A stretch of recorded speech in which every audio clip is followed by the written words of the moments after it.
Long before I ever saw the apartment, I told myself that Ashmere Heights would be the start of something new, something safe. I had spent 21 years learning how to disappear in my own home, tuning out my mother's criticism, my father's cold silences, and my brother's cruel laughter that always came when I tried to speak up. By the time I packed my suitcase, I wasn't running to something. I was running away. The building stood at the edge of Ashmere Hill, an old brick structure dulled by fog and years of rain. The narrow staircase creaked like it remembered every tenant who had come before me. My room smelled faintly of wood polish and something older, something that clung to the corners no matter how many windows I opened. The spare bedroom had a single crooked door, the closet. The knob wouldn't turn no matter how hard I twisted. The landlord, a man with gray hair and eyes like static, just shrugged. "Storage," he said. "Been sealed for years. Best leave it be." It didn't feel like storage. It felt like silence held behind wood. My new roommate Lillian arrived that evening. She was everything I wasn't: composed, confident, the kind of woman who seemed built from straight lines and unshakable calm. "It's fine," she said, brushing invisible dust off her sleeves. "Old buildings always have quirks. We'll make it home." That night, the fog pressed against the windows like something breathing. I lay in bed, trying to let the quiet soothe me. But beneath the hum of the radiator came another sound. Faint, almost apologetic. A soft scrape from the closet. Then another. I sat up, pulse hammering. "Lillian?" She mumbled something from her room, half asleep. I told myself it was just pipes, or the wind, or the building settling. I wanted to believe it. I'd spent years forcing myself not to believe what I heard. My parents' fights, my brother's jeers, my own heartbeat screaming that something was wrong. But the sound came again, slow and deliberate. And for the first time in years, I whispered into the dark, "Please stop." By the third week, the noises had names: scraping, tapping, and the soft rhythmic thud like a pulse under the floorboards. I told myself I was tired. I was working long shifts at the campus library, studying late, skipping meals. Exhaustion made the mind cruel. But every time I passed the closet, my eyes caught something in the brass knob. A faint vibration, like breath fogging on glass. Lillian didn't believe me. "Old pipes," she said, sipping her coffee. "You're hearing echoes. This place is practically vintage." "I'm not imagining it," I insisted. "The handle moves." "Then don't look at it," she said, smiling without warmth. That answer cut deep. It was the same tone my mother used when she told me I was too sensitive, too dramatic, too much. One night, I wedged a chair under the knob just to be safe. Around midnight, I woke to the sound of it rattling. The chair vibrated. I froze, clutching my blanket like a shield. My phone sat inches away, but my fingers wouldn't move. The fear was heavy, familiar. It felt like being a child again, waiting for the shouting to stop on the other side of my bedroom wall. When morning came, the chair was still there, the knob, motionless. But something had changed. Objects began to shift. My sketchbook moved from desk to bed. The kitchen light flickered when I walked past. A cup of coffee I'd left untouched had a faint lipstick stain. Lillian's shade, though she swore she hadn't touched it. I tried to laugh it off. Maybe I needed rest. Maybe the apartment was just old. But deep down, I recognized that feeling crawling up my spine. It wasn't just fear. It was memory, the kind that whispered, "No one's going to believe you." That night, I dreamed of a door that opened to nothing, and when I woke, my hand was resting on the closet knob. By December, the apartment no longer felt like a home. It felt like a test. Lillian kept her distance, leaving early, returning late. She started locking her door. I caught her watching me sometimes, her expression unreadable, her lips tight like she was holding something back. "You've been talking in your sleep," she said one morning. "What?" "You keep saying stop it over and over. Sometimes you laugh. It's unsettling." I laughed nervously. Guess I'm losing it. She didn't laugh back. That afternoon, I called my brother. I think something's wrong with the apartment, I said. He chuckled. Something's always wrong with you, Serafina. I'm serious. You always are. He hung up. That was the moment I realized fear is easier to live with than disbelief. At least fear keeps you company. The next night I heard it again. Scraping, whispering, a low thud. But this time, it wasn't coming from the closet. It was coming from the walls. I pressed my ear against the plaster and heard breathing. My knees buckled. "Lillian!" I shouted. She burst from her room, her hair tangled, eyes wide. "What the hell is going on?" "You hear it, right?" I gasped. We stood there, side by side, listening. For one horrible second there was silence, then a single sharp knock from inside the closet. Lillian turned pale. "We should call someone." "Who?" "The landlord, maybe." We called. No answer. We knocked on neighbors' doors. No one opened. The fog outside was so thick it erased the world. When we returned, the closet door stood open. Inside, a folded gray blanket and 2 coffee mugs that weren't ours. My breath caught. "What is this?" Lillian shook her head. "I don't know." But I saw her hand trembling. She was scared too. After that night, nothing in the apartment stayed still. The heater clicked in patterns like Morse code. The lights buzzed louder when I entered the room. Sometimes I'd see a shadow under the closet door when it was closed, thin, human-shaped, waiting. Lillian stopped speaking to me altogether. She spent most nights at her boyfriend's place. When she did come home, she'd glance at me like I was contagious. One evening, I overheard her on the phone. "She's not sleeping. I think she's having some kind of breakdown. She keeps talking to the walls." It took everything in me not to scream. Maybe I was losing it. But how do you prove you're sane when no one believes you? That night I sat on the floor with my sketchbook, drawing the closet over and over. Each sketch looked different. Sometimes it was a mouth, sometimes an eye, sometimes a mirror. I fell asleep there, pencil still in hand. When I woke, Lillian was standing over me. "What are you doing?" she asked quietly. "Trying to understand." She sighed. "Serafina, you need help. I need someone to believe me." Her voice cracked. "Maybe you're the only one keeping this alive." That hit harder than anything the closet could do, because deep down, I feared she was right. The night before I left Ashmere Heights, the fog was thicker than I'd ever seen it. It wrapped the building in silence, swallowing the streetlights. Lillian had already moved out. She left a note that said only, "I hope you find peace." I stood alone in the living room, suitcase packed, sketchbook under my arm. My eyes drifted to the closet. The knob gleamed faintly in the dim light. I don't know why I did it. Maybe I wanted closure. Maybe I was tired of running. I reached out and turned the handle. It opened easily. Inside, nothing but emptiness. A small, dust-lined space that smelled faintly of cedar and old rain. No mugs, no blanket, no shadow. I laughed.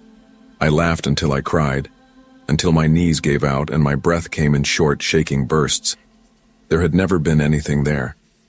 Just echoes, just the parts of me that had never been heard. When I finally stood, I whispered, "I believe you," to the quiet space inside the closet. And for the first time, the silence felt kind. The things we bury never truly disappear. They wait for us in the dark until we're brave enough to face them. Sometimes the most haunting voices are our own, echoing from the closets we've built inside our minds. And the real freedom doesn't come from escaping what scares us, but from learning to listen to ourselves and to the silence that finally answers back. When Jasmine moved out, I thought the apartment would finally feel lighter. Empty. Mine. I'd been waiting for that moment, finally free from the tension of living with someone who never acknowledged your presence except to complain. I pictured myself curling up on the couch with a book, leaving the blinds open, drinking coffee in silence. I had imagined it for weeks. I found a new tenant through an online ad. Carla. She seemed perfect. Too calm, too polished. Like a person who'd been rehearsing her life to avoid mistakes. Rent on time, polite, courteous, never asking too many questions. At first, I let my guard down. I even smiled when she said good morning, imagining a normal coexistence for once. But old instincts die hard. Years of family chaos had trained me to observe and survive, to note what people did with their hands, how they lingered, what they avoided saying. My childhood was a theater of whispers and accusations. My father slamming doors when angered, my mother critiquing everything with surgical precision, siblings using silence like a weapon. Those lessons didn't fade when I left home. They stayed embedded in my nerves, always on alert. It took only a few days for Carla to awaken that old tension. At first, it was small things. Dishes in the sink that weren't mine, a faint scent of perfume I didn't recognize, books slightly shifted on the shelf. I chalked it up to stress. Maybe I'd misplaced them. Maybe my mind was playing tricks. But the feeling in my stomach wouldn't lie. Something wasn't right. It was the camera that revealed the truth. I had installed a small, cheap security camera in the living room, a habit left over from years of paranoia. Watching the footage made my blood run cold. Carla had been in my apartment at 1:30 a.m., moving quietly, rearranging drawers, lingering in corners. She didn't touch anything obviously valuable. She just existed in my space. The way she moved was casual, almost serene, but every step carried a claim. I confronted her the next morning, my voice barely steady. You moved out. Why are you here?" Her smile was soft, almost innocent. "I missed it," she said. No apology, no remorse, just calm, deliberate intrusion. I changed the locks immediately, but the sense of violation lingered. I could no longer relax in my own home. Every creak, every shadow made my heart leap. Carla had taught me that the scariest people aren't loud, aggressive, or grotesque. They are quiet, patient. They slide in unnoticed, leaving you questioning your perception of safety.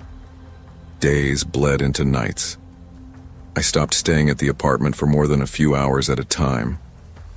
Friends' couches became temporary refuges, and I began to notice how every sound felt like a threat. The wind brushing against the windows, the neighbors' footsteps upstairs. My mind interpreted everything as a signal. I started leaving cameras in more places almost obsessively. Kitchen, hallway, even the bedroom. Carla had shown me that my sense of control was an illusion. Even with locks, alarms, and precautions, my sanctuary had been invaded. One evening, I saw movement in the footage. Carla, or someone like her, was just standing there staring into the camera. Not a glance toward anything specific, just a presence, as if testing my reaction. My hands shook as I hit pause. The rational part of my brain told me I was imagining it, but I couldn't shake the feeling of being observed, hunted even in my own home. I began retracing steps from my childhood, recognizing patterns in my family's behavior mirrored in Carla. Silent entry, minor disturbances, calm smiles, testing boundaries, waiting for me to react. And I had reacted, not with courage but fear. I tried talking to neighbors. The woman next door, Mrs. Henderson, was nice enough, but her reassurance didn't reach me. "Everyone keeps to themselves," she said. "Maybe it's nothing." But I knew better. It wasn't nothing. It was someone learning how far they could push without being caught. I started leaving notes on doors, labeling personal items, even writing the time on the fridge to track movement. It was obsessive, yes, but the panic in my chest demanded action. Carla had opened a door I didn't know could be opened, into fear I thought I'd left behind. By the third week, my nights were consumed by watching the monitors, reviewing footage, memorizing every flicker of movement, every soft shadow. I became a student of intrusion, forced to learn the rhythms of paranoia, the calculus of being watched. I knew I had to face it, Avoidance only strengthens fear. So one afternoon, I waited for Carla at the apartment. Pretending to leave, I hid near the hallway, camera in hand, recording without her knowing. She arrived, keys in hand, humming softly. She walked through the living room, untouched by the camera, rearranging a stack of magazines just slightly, as if correcting a wrong only she could see. My chest tightened. "Carla," I said, finally stepping forward. She looked up slowly, calm, no trace of guilt. "I thought you might want to see the living room," she said, voice gentle, almost disarming. "Why are you here?" I demanded. "You don't live here anymore." She tilted her head, considering me. "I like it," she said simply. "It's comfortable. Familiar. Doesn't that make sense?" I wanted to scream, to shake her. But instead, I felt a cold realization. She didn't need to justify herself. The rules didn't apply to her. My personal space, my boundaries, my life, they were irrelevant. I called the police that night. They took a report, but there was little they could do. No forced entry. No clear intent beyond presence. The terror she invoked was invisible, a psychological violation, not a physical one. After the confrontation, I avoided the apartment entirely. I slept at friends' homes, at motels, anywhere I could feel safe. Even a walk outside brought anxiety. Someone might be watching. Every reflection, every shadow, was potentially Carla. I stopped trusting strangers easily. I stopped leaving personal items unattended. Grocery runs became calculated trips. Park close, move fast, check the surroundings. Each routine action carried a threat I had never imagined. Sleep became fractured. I dreamed of keys turning in locks, doors opening silently, footsteps pacing. My body carried tension I couldn't release, muscles tight, heart racing, mind always calculating. The apartment had been stolen from me, even when physically empty. I realized I had become the person I never wanted to be, hypervigilant, distrustful, haunted by the invisible. Carla had trained me, unwillingly, in the art of fear. Months passed. Carla didn't appear again, but her presence remained. I changed apartments, but the lessons traveled with me. Privacy is fragile. Trust is earned, not given. The world doesn't wait for trauma survivors to catch up. Danger is subtle, patient, and ordinary. Yet through all this, I began to reclaim myself. I learned to set boundaries firmly, to question situations calmly, and to trust my instincts without letting them consume me. Every lock, every camera, every careful glance became tools, not chains. I still check my doors. I still notice shadows. But now, I do so without terror, with awareness and respect for my own limits. I survived the intrusion. I survived the terror of the unseen. And in doing so, I realized that true safety comes not from avoiding fear, but from understanding and preparing for it. Trust is precious, privacy is sacred, and fear is a teacher. Danger often wears ordinary faces and moves silently through our lives, but awareness, instinct, and courage provide the tools to reclaim control. True strength comes from learning to live fully, even when the shadows linger. When my marriage ended, I told myself I'd finally escaped a life that had been quietly strangling me. Divorce wasn't liberation. It was survival. My ex-husband, Daniel, had this way of making every conversation feel like a test I was destined to fail. He didn't yell, didn't hit. He simply made me doubt my own mind. Every word I said was twisted. Every truth I spoke was somehow wrong. I began apologizing for things I hadn't done, feeling guilty for thoughts that weren't mine. When the papers were signed, I moved into a small 2-bedroom house at the edge of a quiet town called Linton Creek. It wasn't much. Peeling paint, squeaky floors, but it was mine. I could breathe again, or at least I wanted to. The rent was too high to manage alone, so I posted an ad for a roommate. I remember the morning Eric came to see the place. He stood on the porch, holding a grocery bag instead of luggage, smiling in this way that seemed rehearsed. "I really appreciate the chance," he said, his voice calm and almost too polite. He was clean-cut, soft-spoken, mid-30s, someone you'd never notice twice. The kind of man you'd feel safe around. We signed the lease that same afternoon. For the first few weeks, things were fine. Eric was tidy, quiet, respectful. He washed his dishes, paid rent early, even brought me coffee on weekends. I remember thinking, maybe good people still exist. After years of being accused of paranoia, I needed to believe in trust again. But small things started to feel off. I'd find the living room curtains drawn when I was sure I'd left them open. My bedroom door, always locked, sometimes sat just slightly ajar when I returned from work. I told myself it was exhaustion, my trauma replaying tricks. After all, Daniel had trained me to second-guess everything. Still, the air in the house started to change. It felt heavier at night, as though someone else's breathing shared the silence. The first night I heard footsteps outside my bedroom door. I froze. Slow, deliberate steps, back and forth.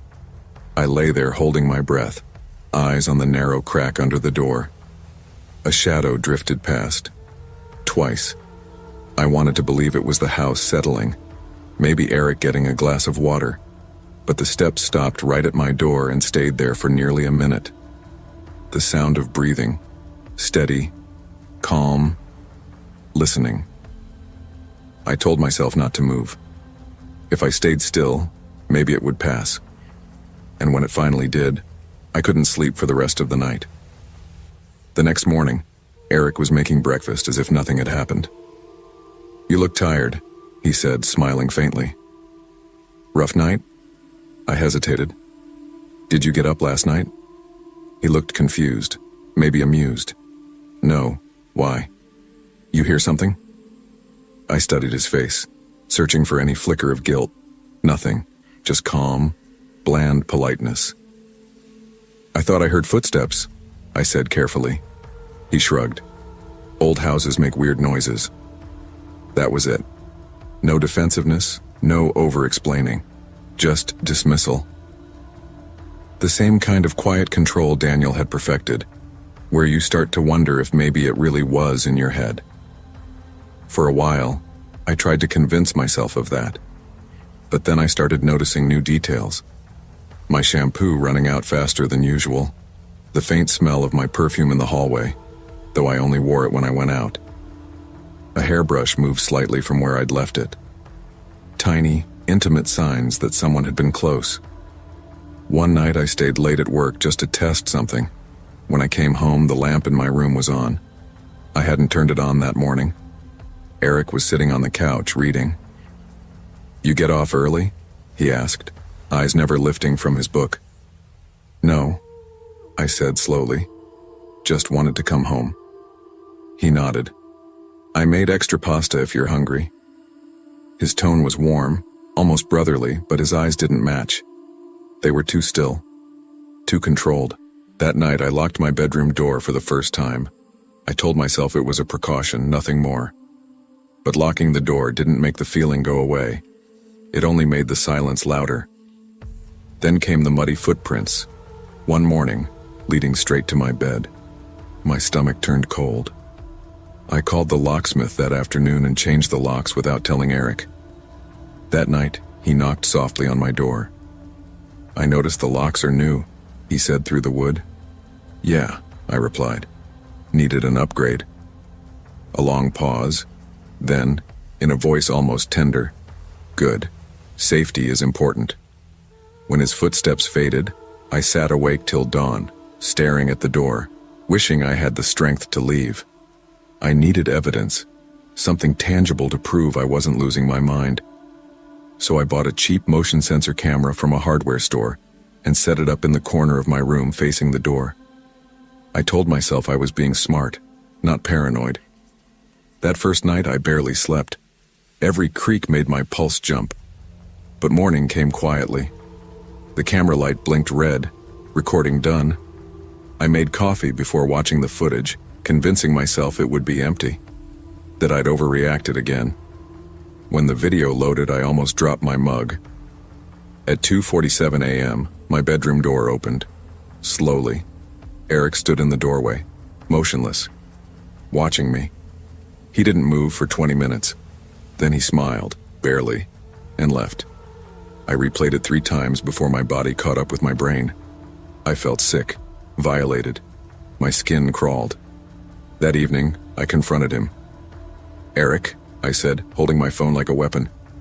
"We need to talk." He looked up from his notebook. "Sure." I hit play. The video played in silence except for the faint hum of the house. He didn't blink. When the clip ended, he simply said, "You walk loud too." For a second, I thought I misheard. But no. He smiled slightly like it was a shared secret.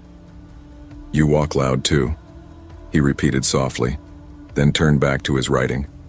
Something in me broke. I locked myself in my room, shaking, replaying his words in my head. That whisper, so casual, so intimate, felt like a violation worse than any physical harm, because it meant he didn't just invade my space, he enjoyed it. I called the police the next morning. They took my statement, copied the video, and said they'd look into it. But days passed with no update. Eric still lived there, still moved through the house like nothing had changed. He started leaving notes on the fridge. "Please remember to wash your cup. Don't forget to lock the door." Each note written in perfect, tidy handwriting. A mockery of civility. Sometimes he'd hum outside my room at night, a low, tuneless sound that made my stomach twist. I stopped eating, stopped sleeping. My hands trembled constantly. When the police finally searched his storage unit, what they found turned my fear into nausea.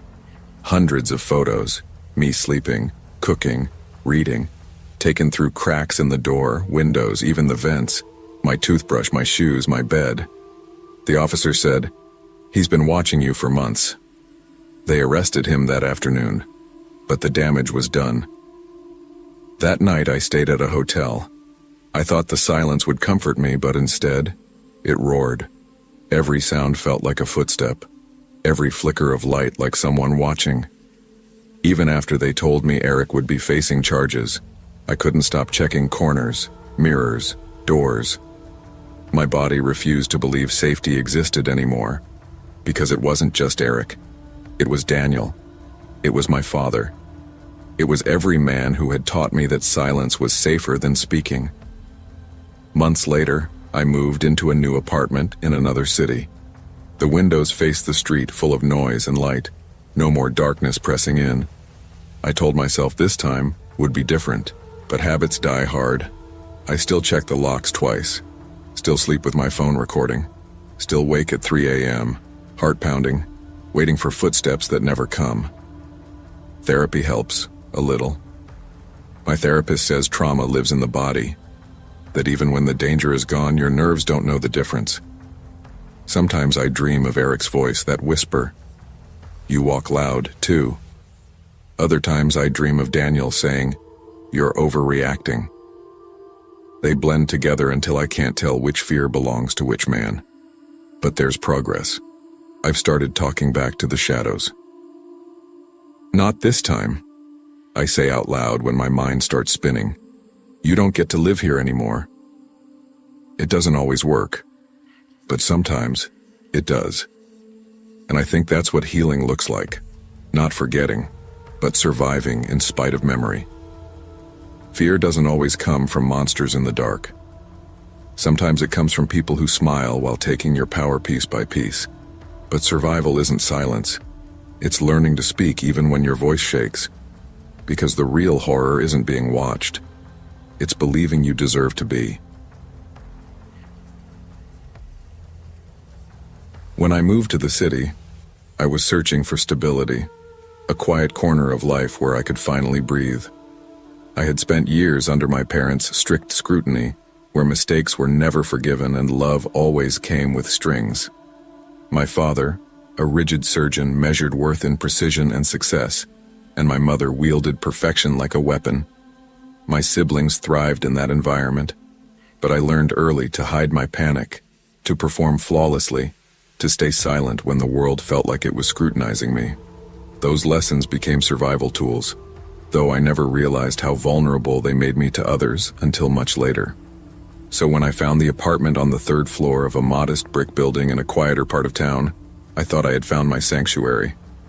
It wasn't much: a small living room with peeling paint, a kitchen that smelled faintly of damp wood, and 2 bedrooms separated by a thin wall. But it was mine. And I wasn't alone. My roommate, Theo, was a medical student who had impressed me with his intelligence and calm demeanor over our initial phone call. From the first week, Theo's presence was almost soothing. He was quiet in the mornings, meticulous with his routines, and polite in our conversations.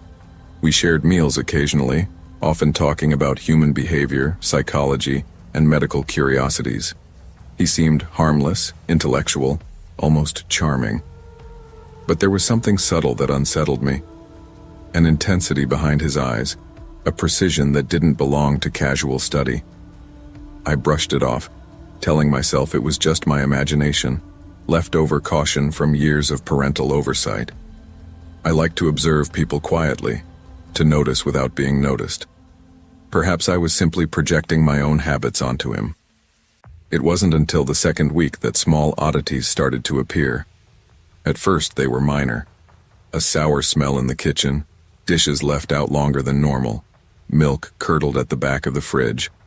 When I mentioned it, Theo smiled calmly and said, "I'm conducting a personal study on the body's natural bacteria levels. It's completely harmless." I laughed nervously, though a sliver of unease settled in my chest. Later, I noticed his notebooks, full of meticulously drawn charts, observations, and lists about daily routines, meals, and reactions to various stimuli. I told myself he was ambitious, perhaps even brilliant. But when I found jars of hair collected from the bathroom drain and labeled by day, fear finally rooted itself in me. It wasn't just the hair. My toothbrush disappeared for a day and returned in a plastic bag labeled Day 14, Sample Collected. The room that had been my sanctuary now felt like a laboratory, and I was its unwitting subject. Every movement I made, every sound, even my hesitation when speaking, felt catalogued and scrutinized. Childhood memories I had buried, my mother's critique, my father's silent judgment, the sharp glances from my siblings, flared back at me, magnified 1,000-fold. When I confronted Theo, my voice shook despite my careful control. Why are you doing this?" He smiled, unnervingly calm, almost triumphant. "To understand human behavior. You consented the moment you moved here." A chill ran down my spine. He wasn't joking. And suddenly the lessons of my childhood, the constant performance, the silent observation, made sense in a new, terrifying way. I had survived years of subtle psychological testing at home, but Theo had taken it further. He didn't see boundaries, didn't see empathy, only observation and measurement.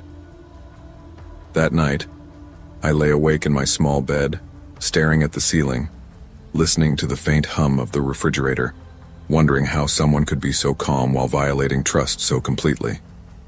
By morning, I had made a decision. I couldn't stay. The apartment that had promised freedom now held only fear. I spent the next morning packing quietly, leaving half my belongings behind. My hands trembled as I stacked clothes into a bag, carefully avoiding contact with anything that might be part of Theo's study. Every corner of the apartment seemed to breathe around me, a silent observer. As I packed, I tried to rationalize the situation. I wasn't imagining things. The jars, the notes, the toothbrush, these weren't pranks or quirks. This was deliberate. And yet, I felt trapped by the psychological weight of it. Theo had managed to touch the deepest nerve from my childhood, the part of me trained to comply, to hide panic, to suppress reaction.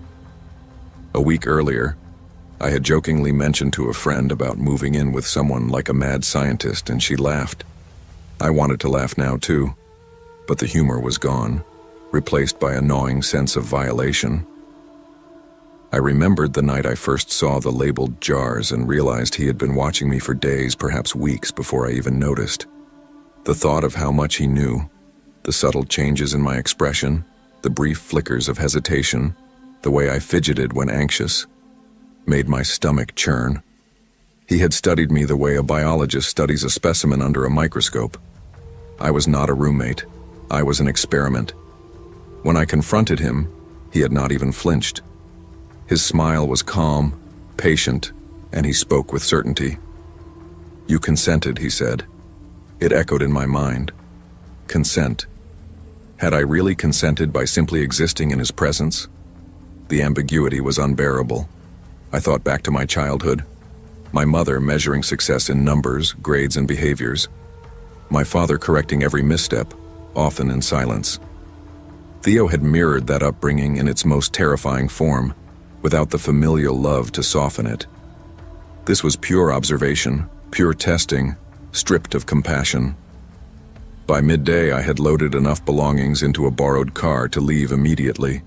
Theo watched me pack, his expression unreadable, almost clinical. I avoided his gaze. Every glance, every reaction was being noted, and the thought made me feel both vulnerable and infuriated. As I closed the door behind me, I felt a surge of relief, but also a lingering terror. The apartment was empty now, but the traces of observation lingered like a ghost. My toothbrush, my personal routines, even my sleep patterns had been invaded. I drove to a friend's apartment without speaking, heart pounding, hands white on the steering wheel. Later that week, I saw Theo on a local news segment. His experiments at the university had led to his expulsion. He had been performing hygiene deprivation studies without consent. I felt a mix of relief and vindication, but also a creeping fear. My instincts had been right all along, yet the trauma remained, etched into my psyche. Even after moving out, the shadow of Theo's presence lingered. I couldn't stop checking my toothbrush, my personal items, my small apartment's locks. My home, once a refuge, now felt fragile. Every creak, every unexpected sound triggered memories of observation, of silent measurement. I avoided roommates, even close friends, for months. At work, I found myself watching everyone too carefully, analyzing subtle cues as though I were defending against another Theo. Paranoia had settled in, quiet but persistent. The lesson from my childhood, watch, comply, hide panic, had been resurrected, magnified, and now directed at a world that had no interest in my childhood traumas. Months later, I began therapy. I spoke openly about my childhood, about Theo, about the cumulative effect of living under constant observation. My therapist helped me separate instinct from fear, reality from lingering trauma. I realized that my sensitivity had kept me alive, that my instincts had been right. And yet, I had to learn to reclaim trust, to rebuild my sense of safety. A year later, I moved into a new apartment. Locks were reinforced, cameras installed, but most importantly, I reclaimed my routines and privacy. Theo's shadow remained a cautionary presence in my mind, but I learned that vigilance could coexist with normalcy. I allowed small trust back into my life, letting people close, but carefully, cautiously. I had survived, and the lesson was clear. Boundaries exist for a reason, trust must be earned, and fear, while natural, should not rule life forever. The story of Theo taught me that fear is often silent, subtle, and rooted in observation rather than overt aggression. True safety comes from recognizing boundaries, trusting instincts, and valuing consent and privacy.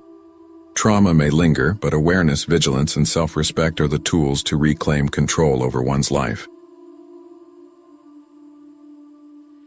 When I moved to Greystone Hollow, I thought I was finally starting over. The city smelled like wet pavement and coal dust, a mix of history and decay that clung to your clothes. I had gotten into a graduate program for psychology, a field that, ironically, I chose to understand people like my parents. My mother's silences were weapons, my father's tempers were storms, and I spent my childhood walking a tightrope between them. I learned early that the safest thing a person could do was stay quiet, stay small, and hope no one noticed. The apartment at Greystone Hollow was small but charming. Arched windows, creaky wooden floors, an ancient radiator that groaned like it was alive. I rented it with a man named Evan, another student, quiet and polite to the point of discomfort.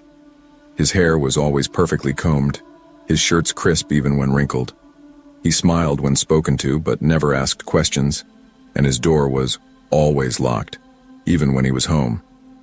At first I respected it. After years of suffocating emotional exposure, privacy felt sacred. Maybe he just valued boundaries the way I did. But that feeling began to change the longer we lived together. It started with small things. My leftovers went missing. The milk carton would be nearly empty when I'd swear I hadn't used it. Then there were the sounds, soft, muffled voices in the middle of the night, laughter that seemed to come from the walls, the shower turning on at 3 a.m. when the house was supposed to be empty. I told myself it was the old plumbing, maybe thin walls, maybe the neighbors. But when you've grown up gaslit by the people who should have protected you, you stop trusting even your own senses. I didn't say anything to Evan. I just watched. Then came the smell. It started faint, like damp fabric. Within a week it became something worse, sweet and rotten, clinging to the hallway outside his locked door. Every time I passed, my stomach turned. When I finally asked him about it, he didn't look up from his desk. "It's probably the pipes," he said simply. "The building's old." I nodded, pretending to accept that, but something in his tone, too casual, too dismissive, made my chest tighten. I told myself not to push. I had learned long ago that confrontation never brought safety. But 2 nights later I heard it again. Footsteps above me, pacing. The ceiling creaked, dust sifting down. I stared up into the dark, my heart racing, and realized there was no second floor above our apartment. Only the crawl space. The smell grew worse over the next week. I could taste it in the air like spoiled meat. Evan barely came out of his room anymore. I'd hear his door click open late at night, soft movements, and sometimes, just before dawn, the faint hiss of a lighter, a quiet whispering voice. I started eating out more, spending longer at the university library, but even there I felt uneasy. My phone would buzz with blank messages, no sender, no text, just static. When I mentioned it to a classmate, she laughed. "Maybe your roommate's a ghost," she joked. That night, I dreamed someone was standing at the end of my bed, whispering my name. When I woke, my door was open. That was when I decided to act. The next day, when Evan left for class, I called the building maintenance office. My voice shook as I explained that there was a strong odor coming from the locked room. The man on the phone sighed. "Not the first complaint from that unit," he said. An hour later, 2 maintenance workers arrived with a key. I stood in the hallway, arms folded tightly across my chest, heart pounding as they turned the knob. The door opened easily. Inside there was no bed, no dresser, no clothes. Just a mattress on the floor surrounded by piles of empty food containers, a portable stove, and plastic bottles filled with water. Against the wall was a wooden panel, slightly ajar. Behind it, a small opening leading into the crawl space. The air was rank. My throat burned. One of the workers pulled out his flashlight and leaned in.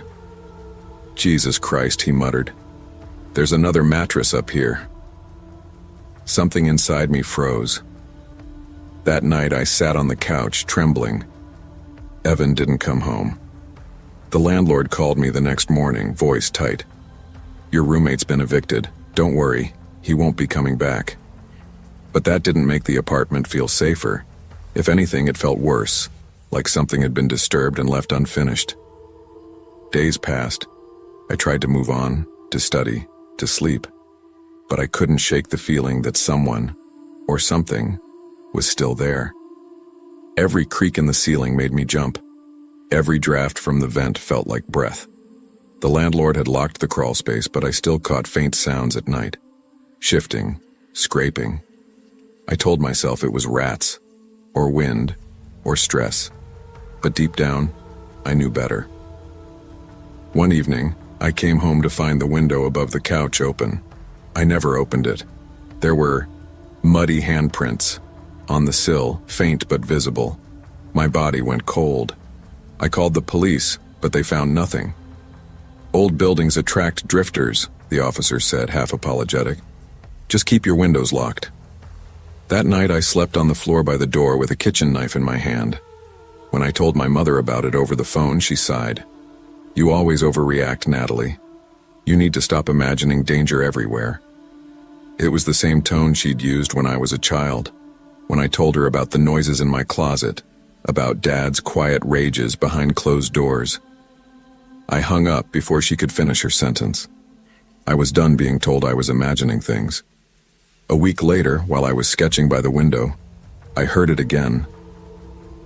A thud above me, followed by a faint cough. My pen fell from my hand. The landlord had changed the locks. The crawl space was supposed to be sealed.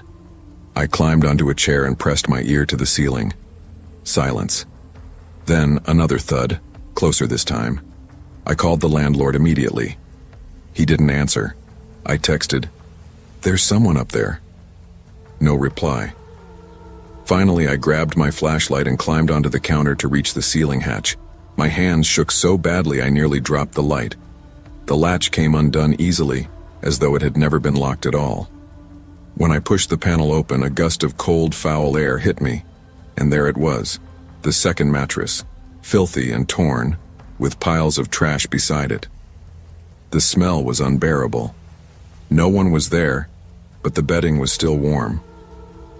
That was the last night I spent in that apartment. I moved out the next morning.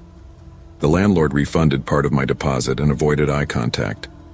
He said the police had found signs of unauthorized occupancy in several crawl spaces across the building. No one knew for sure how many people had been living there, moving through walls and vents like ghosts of the forgotten. Months later, in my new apartment across town, I still wake at 3 a.m. Sometimes it's quiet. Sometimes I swear I hear movement in the vents. But the truth is, what haunts me most isn't the thought of someone living above me. It's the part of me that didn't speak up sooner. The part that learned silence from childhood and carried it into adulthood. I check locks twice now. I sleep with my shoes by the bed. I listen. Because I've learned that danger doesn't always knock.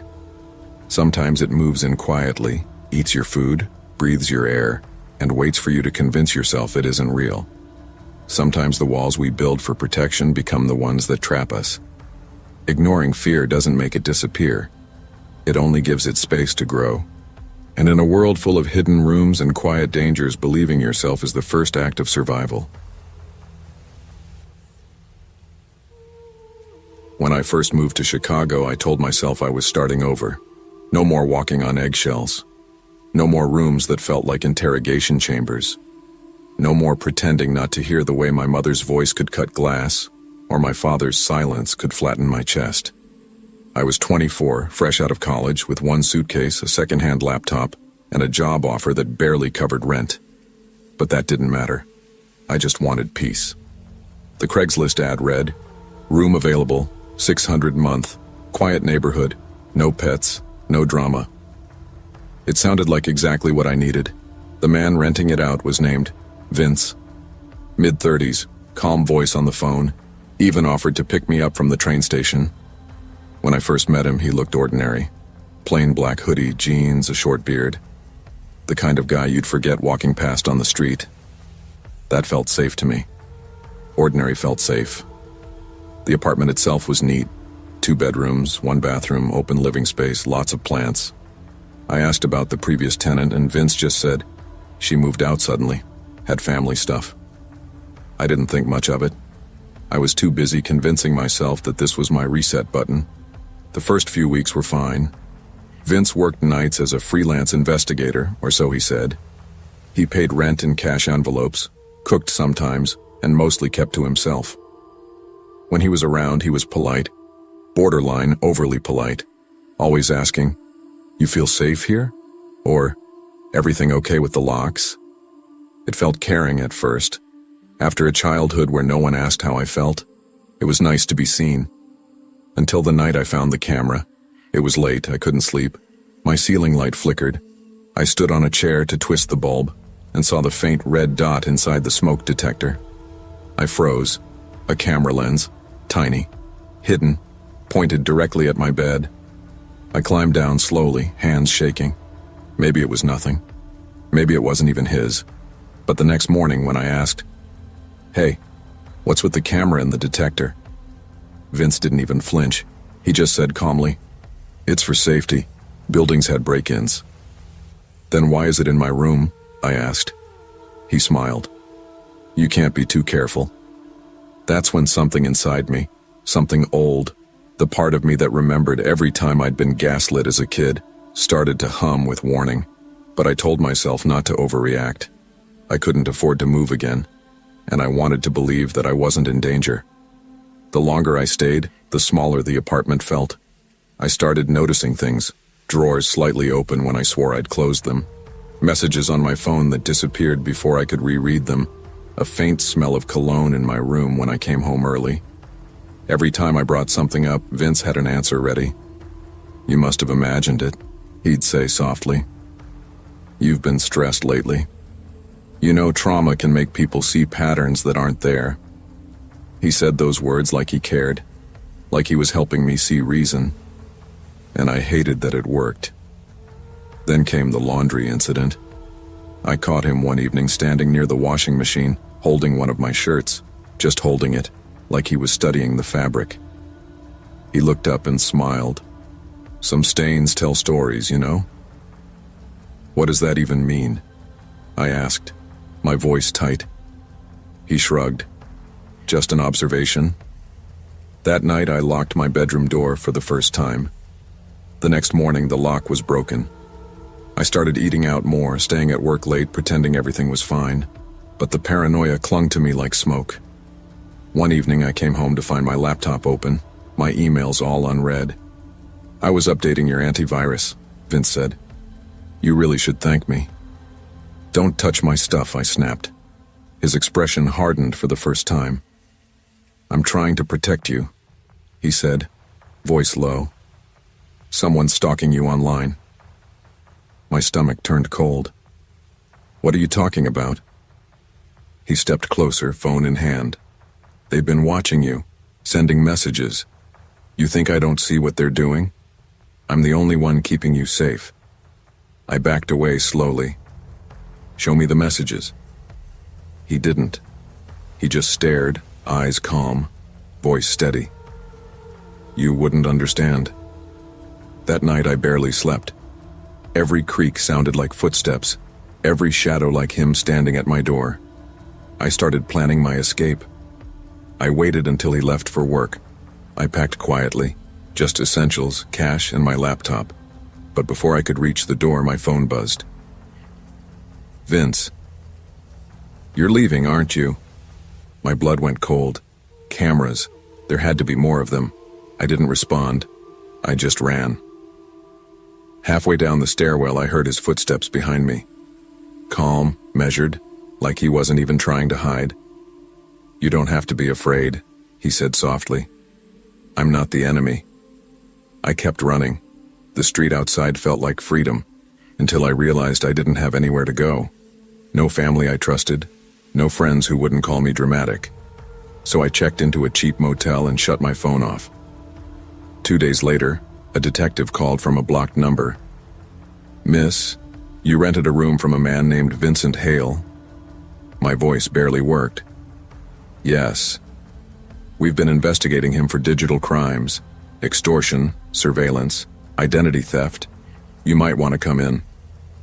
At the station, they showed me photos of other tenants, women, all smiling in rooms that looked just like mine, all secretly filmed, all stalked.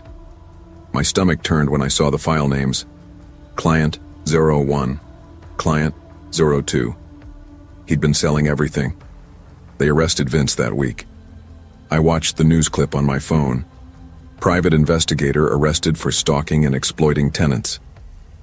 His mugshot looked almost peaceful, like a man who thought he'd done nothing wrong. The detective said I was lucky. Lucky I left when I did. Lucky my instincts kicked in. Lucky I had proof. But lucky didn't stop the nightmares. For months, Every time I closed my eyes, I saw the red glow of that hidden camera. I stopped trusting phones, mirrors, locks, anything. I tried therapy, but sitting in front of another stranger felt impossible. Every question sounded like control. Every gentle voice sounded like manipulation. It took a long time to realize that what scared me most wasn't Vince. It was how much of him reminded me of my past. The calm voice, the gaslighting, the way he made me doubt myself. Vince wasn't my first ghost. He was just the one that finally showed his face. A year later, I live in a different apartment, smaller, but mine. I still double-check the smoke detector. I still avoid Craigslist. I still hesitate before answering unknown numbers. But I'm learning. Sometimes healing isn't about forgetting. It's about learning which voices not to believe. Last week, my therapist asked, "Do you trust yourself now?" I thought about it. I thought about how my childhood taught me to doubt every instinct, every emotion, how it took a stranger's obsession to prove that my fear wasn't weakness. It was survival. "I'm getting there," I told her, "and that's enough." Outside, the Chicago wind cut through my jacket, sharp and cold but alive. I looked up at the sky, gray, restless, endless, and for the first time in years I didn't feel small. I just felt present. Watching, yes, but also watching over myself.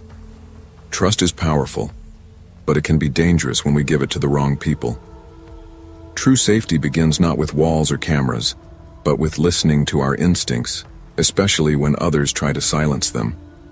We are taught to be polite, to dismiss our fear, to doubt our inner voice. But that voice is often the first and only warning we get. Believe yourself. Because sometimes, survival is simply the act of trusting your own truth. When I first moved into the studio apartment on Davenport Hollow, I thought I was prepared for solitude. I had grown up in a home where silence was punishment and noise was power. My father's booming lectures, my mother's cold withdrawals, and my siblings' petty betrayals taught me to hide, observe, and fear. Independence had always seemed like a dream, somewhere I could exist without judgment or scrutiny. The apartment itself was modest, barely more than a box with a kitchenette and a bathroom. But I loved it. The windows overlooked a quiet street, and the small size made it easy to clean and maintain. I was ready for a fresh start. Trevor entered my life the day I signed the lease. He appeared calm, collected, and disturbingly self-assured. From the first handshake, I noticed his eyes, too sharp, almost predatory in their attention. He claimed he didn't need sleep. I laughed it off, thinking it was a joke, some quirky boast from a college kid pushing boundaries. But that evening he remained upright well past midnight, staring at the walls, earbuds in, eyes unfocused but alert. I approached him cautiously. "Trevor, seriously, you're going to collapse if you keep doing this." He tilted his head slowly, his expression unreadable. "Sleep is a weakness," he said softly. "That's when people are easiest to get to." I froze. There was no threat in his voice, only observation. But the way he said it made my chest tighten. My instincts screamed that this was a man who saw fear as a variable to measure. At first, I tried to normalize his habits. Maybe he was a night owl, a student with peculiar methods, someone who thrived on odd schedules. But I quickly realized it wasn't that simple. He didn't sleep. Ever. He would sit in the dark, motionless, sometimes humming quietly or scribbling in notebooks, and yet he noticed everything. How I breathed, how I shifted in my chair, how my eyes flicked to the door whenever the floorboards creaked. I became hyper-aware of my own behavior. Every movement I made seemed to be cataloged. Nights became unbearable. I would wake at 3 a.m. to find him crouched in a corner staring at me. I left lights on to signal boundaries, but it only seemed to amuse him, perhaps even challenge him. One night, I woke to a whisper inches from my ear. "You shouldn't sleep so much," he said softly, grinning. "It makes things easier." I bolted out of bed, heart pounding. barely remembering to grab my phone before fleeing. Trevor didn't follow. He didn't need to. The fear was already planted.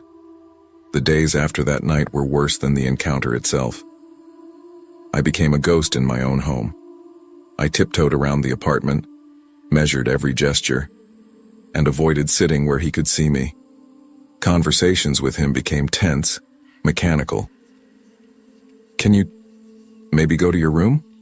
I asked cautiously one evening, trying to maintain a semblance of politeness. "Why?" he replied without emotion. "I'm just observing."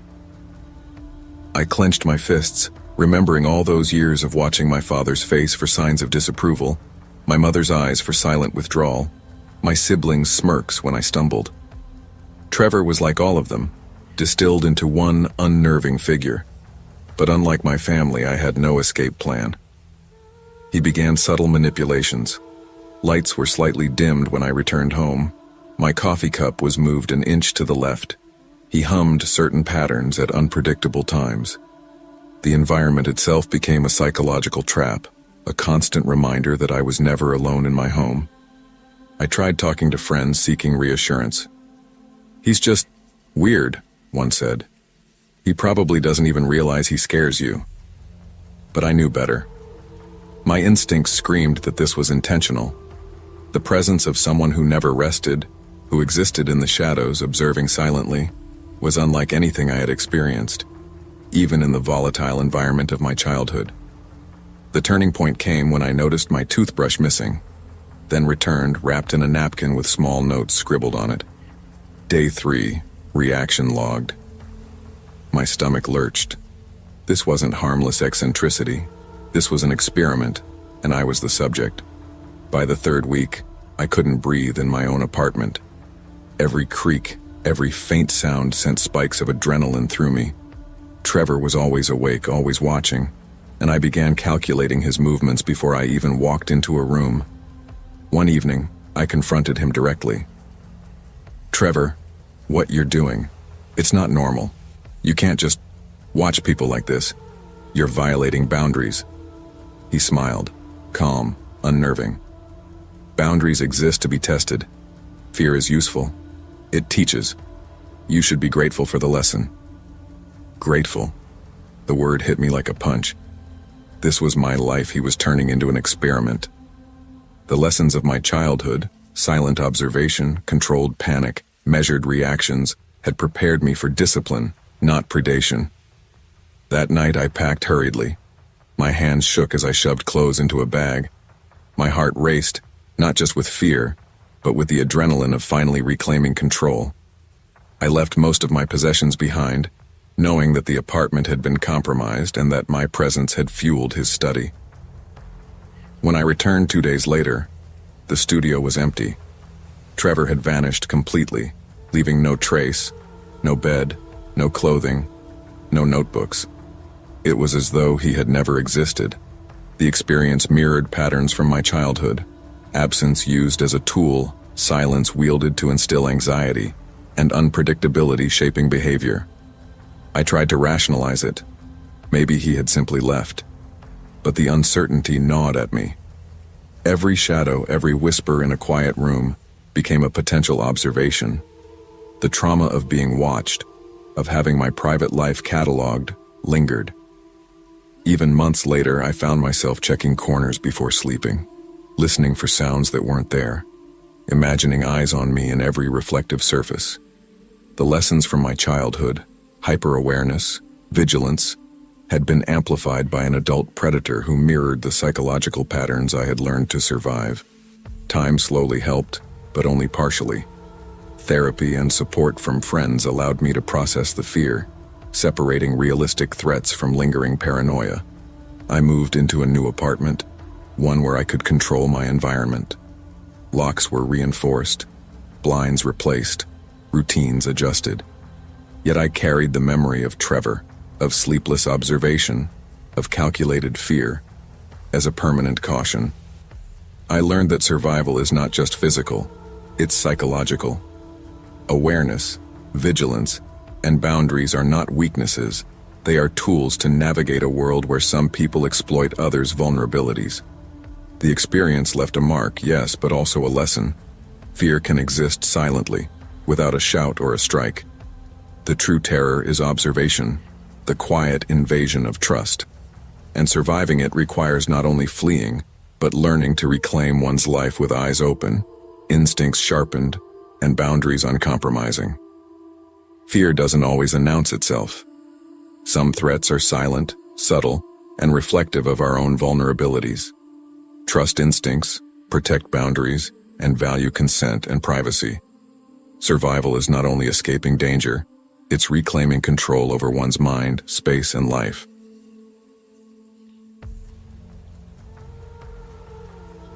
Back in my sophomore year, I thought Mallory was my best friend, the person who would always have my back. High school had forged our bond, two girls who shared secrets, playlists, and dreams of escaping to somewhere bigger. Rooming together in college seemed like a natural step, a continuation of that friendship, a bubble of trust I thought would protect me from the wider, harsher world. I grew up learning to navigate conditional love. My mother celebrated achievement but never affection. My father's anger was sudden and punishing, his silence worse than his shouts. My older sister thrived on subtle manipulation, leaving me to question my own instincts. Over time, I became a master of hiding hurt, swallowing fears, camouflaging vulnerability. College was supposed to be different. With Mallory, I allowed myself the illusion of safety. The first month was easy. We decorated the apartment together, shared groceries, binge-watched shows until late. I felt like I had found a corner of the world where I could finally breathe. Then I started dating. David, Mallory's ex. At first, it was innocent. Light flirting, long walks, coffee at the campus cafe. I assumed Mallory would see it as harmless. I was naive. Small disruptions began almost imperceptibly. A note on my desk. Nice choice. Written in a familiar hand but dripping with sarcasm. My phone would vanish for hours. When returned, it smelled faintly of perfume or had messages opened that I hadn't touched. Coffee spilled across my notes, by accident. I brushed them off, telling myself I was being paranoid. But paranoia grows when trust fractures, and soon the fractures were undeniable. One evening, I came home to find my textbooks arranged differently. A photo of me, asleep at my desk, slid neatly onto the table. My chest tightened, memories of childhood intrusions flashing through my mind. Doors opening when I slept, whispers just beyond my hearing. My sanctuary had been violated again, this time by someone I trusted. I confronted Mallory in the kitchen. My hands shook as I held up my phone, showing the screenshots posted online. "You took something from me," she said, her voice calm, almost clinical. "So I'm taking everything from you." Her smile didn't reach her eyes. That night, when I lay in bed listening to the city hum beyond my window, I realized friendship could be a thin, dangerous veneer. Mallory had weaponized my vulnerabilities, exploiting patterns I had assumed only existed in my family. By the second month, the intimidation escalated. My car tires were slashed one morning outside the apartment. At first, I refused to connect it to Mallory. Denial is a convenient blanket. But the screenshots and her earlier threats were pieces of a puzzle I couldn't ignore. Fear began to seep into mundane routines, checking over my shoulder, triple-locking doors, retracing paths through campus to see if anyone had followed me. Mallory began leaving subtle reminders of her presence. My favorite coffee mug would appear on her side of the counter. Notes scrawled in my handwriting style would show up in my backpack. I started leaving things deliberately out of place, setting traps to see if they would be touched, and almost immediately my suspicions were confirmed. The psychological toll was heavier than any physical damage. I avoided my own apartment. Friends began noticing my jitteriness. "Are you okay?" one would ask. I couldn't explain it fully, how someone I trusted could dismantle my sense of safety so completely, how every step outside the apartment now felt like a negotiation with potential danger. The breaking point came late one night. I had dozed off on the couch, and when I woke, my bedroom door was cracked open, the lock tampered with. On the pillow lay a single photo of me sleeping. Every instinct screamed betrayal. Every childhood memory of being watched and punished surged forward. I had never felt this small, this exposed, this violated. The next day, I went to the police. I explained everything: the notes, the social media posts, the car vandalism, the broken locks. They took my statement seriously, but cautioned that proving intent could be difficult. Mallory denied everything, claiming jealousy and misunderstanding. But forensic evidence, fingerprints, photos, time-stamped screenshots, left no doubt. I waited outside my apartment for her arrival, heart hammering. When she stepped onto the porch, casual, smiling, she had a smug, almost victorious air. I held up the notebook I'd been keeping, the evidence meticulously documented. "Why are you doing this?" I asked, voice trembling. Her eyes glinted, cold and unrepentant. "Because it's fun," she said. "Because you thought you were safe. You should never assume someone else has your back." She was expelled from school, but the psychological damage lingered far longer than any disciplinary action could fix. I had learned that safety is fragile, and trust, especially trust extended to someone close, is a double-edged sword.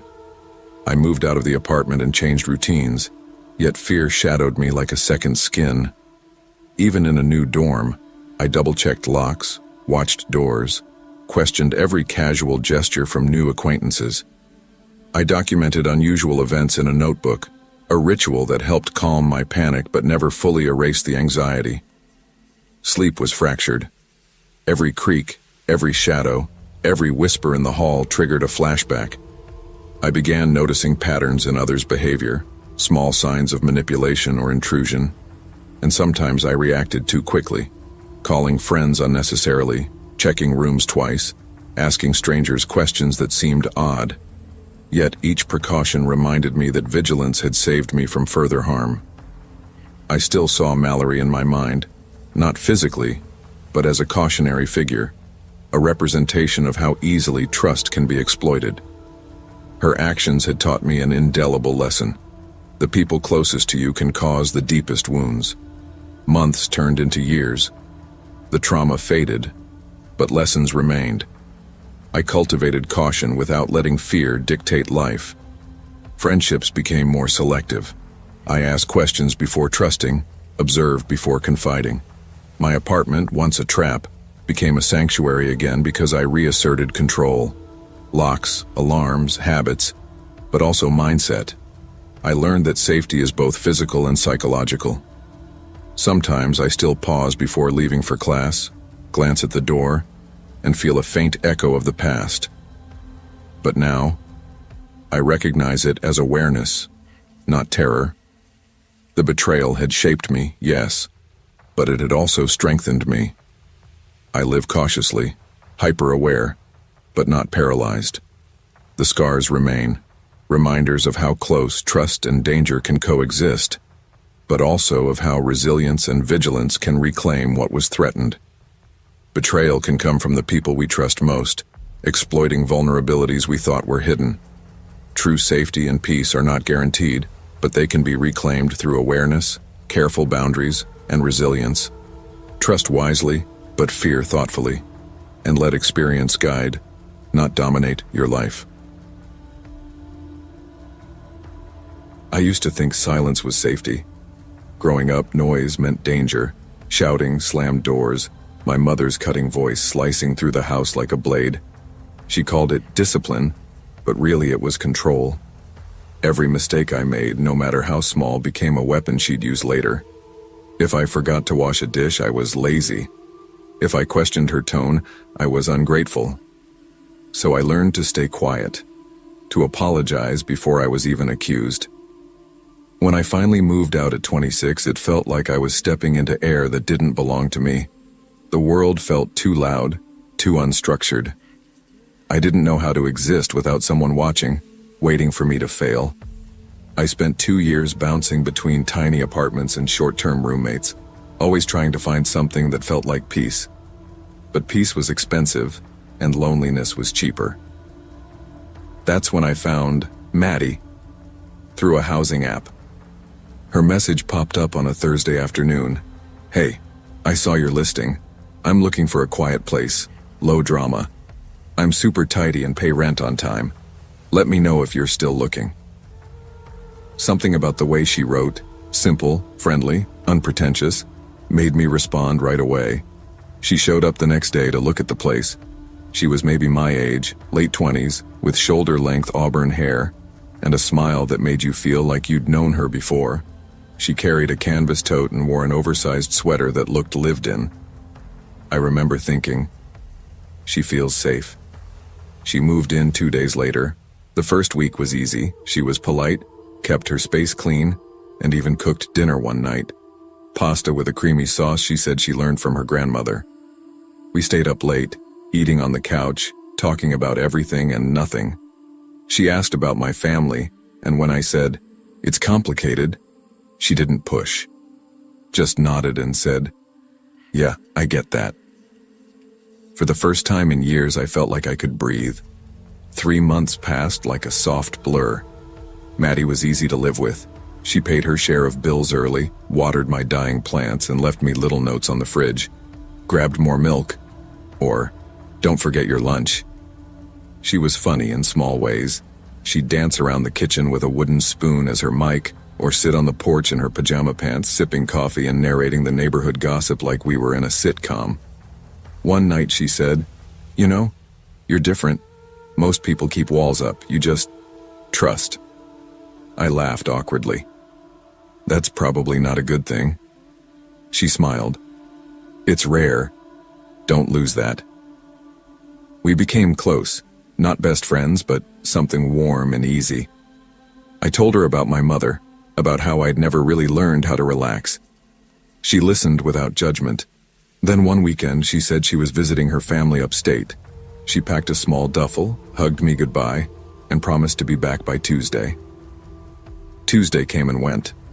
By Friday I started to worry. I texted her. No reply. I called.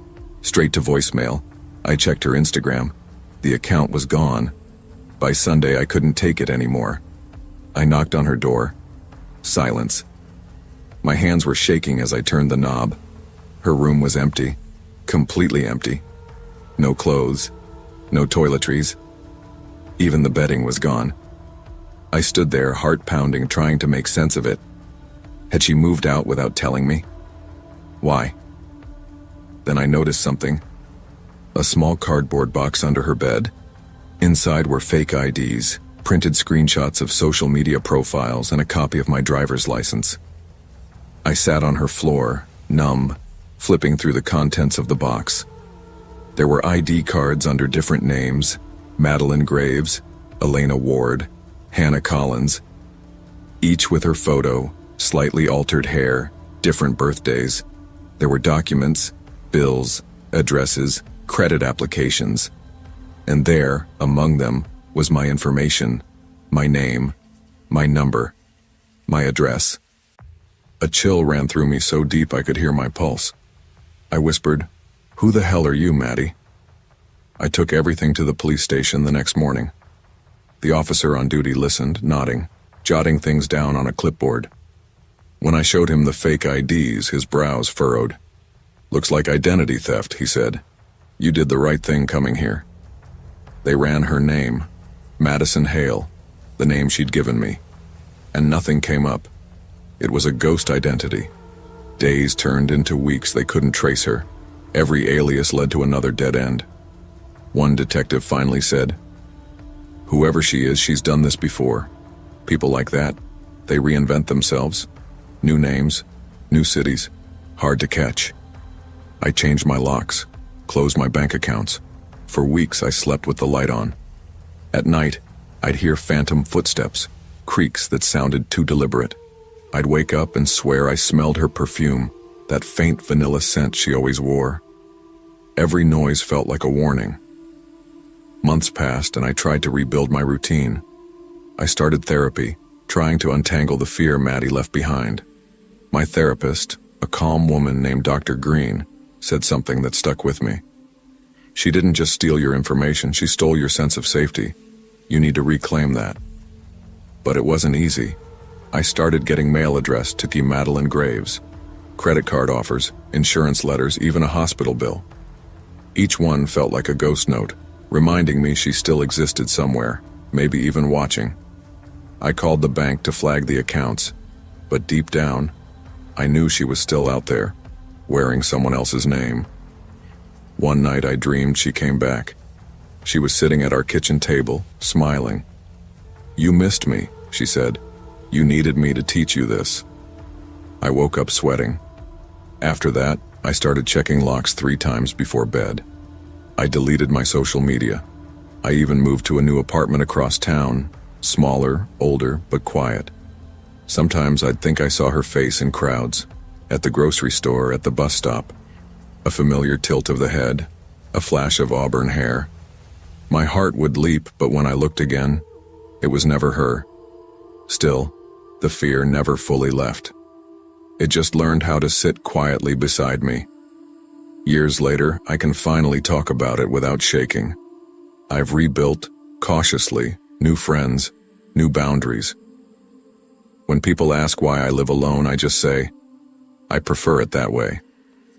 Sometimes, I reread the police report. They never found her. No trace, no closure. Just an open file and a name that never existed. I used to think Maddie was evil, a calculated manipulator who saw me as an easy mark. But the truth is, she was something worse. A mirror. She reflected every weakness I'd carried from childhood. My need to please, to trust too soon, to believe that kindness meant safety. My mother used to say, "You have to see people for what they are, not what you hope they'll be." I used to think that was her bitterness talking. Now I know it was her experience, because the truth is, Maddie wore the same kind of mask my mother did, the one that says, "You can trust me." And I wanted to believe it so badly that I didn't look closer. Even now, when I hear laughter from another apartment or smell that faint vanilla scent in a store, a part of me tenses. But I've learned something powerful. Vigilance doesn't mean fear, it means survival. When we give it too easily, it becomes currency for those who trade in deception. But when we learn to balance openness with awareness, we protect both our hearts and our sanity. Maddie taught me that evil doesn't always break down the door. Sometimes it's the person who holds it open with a smile.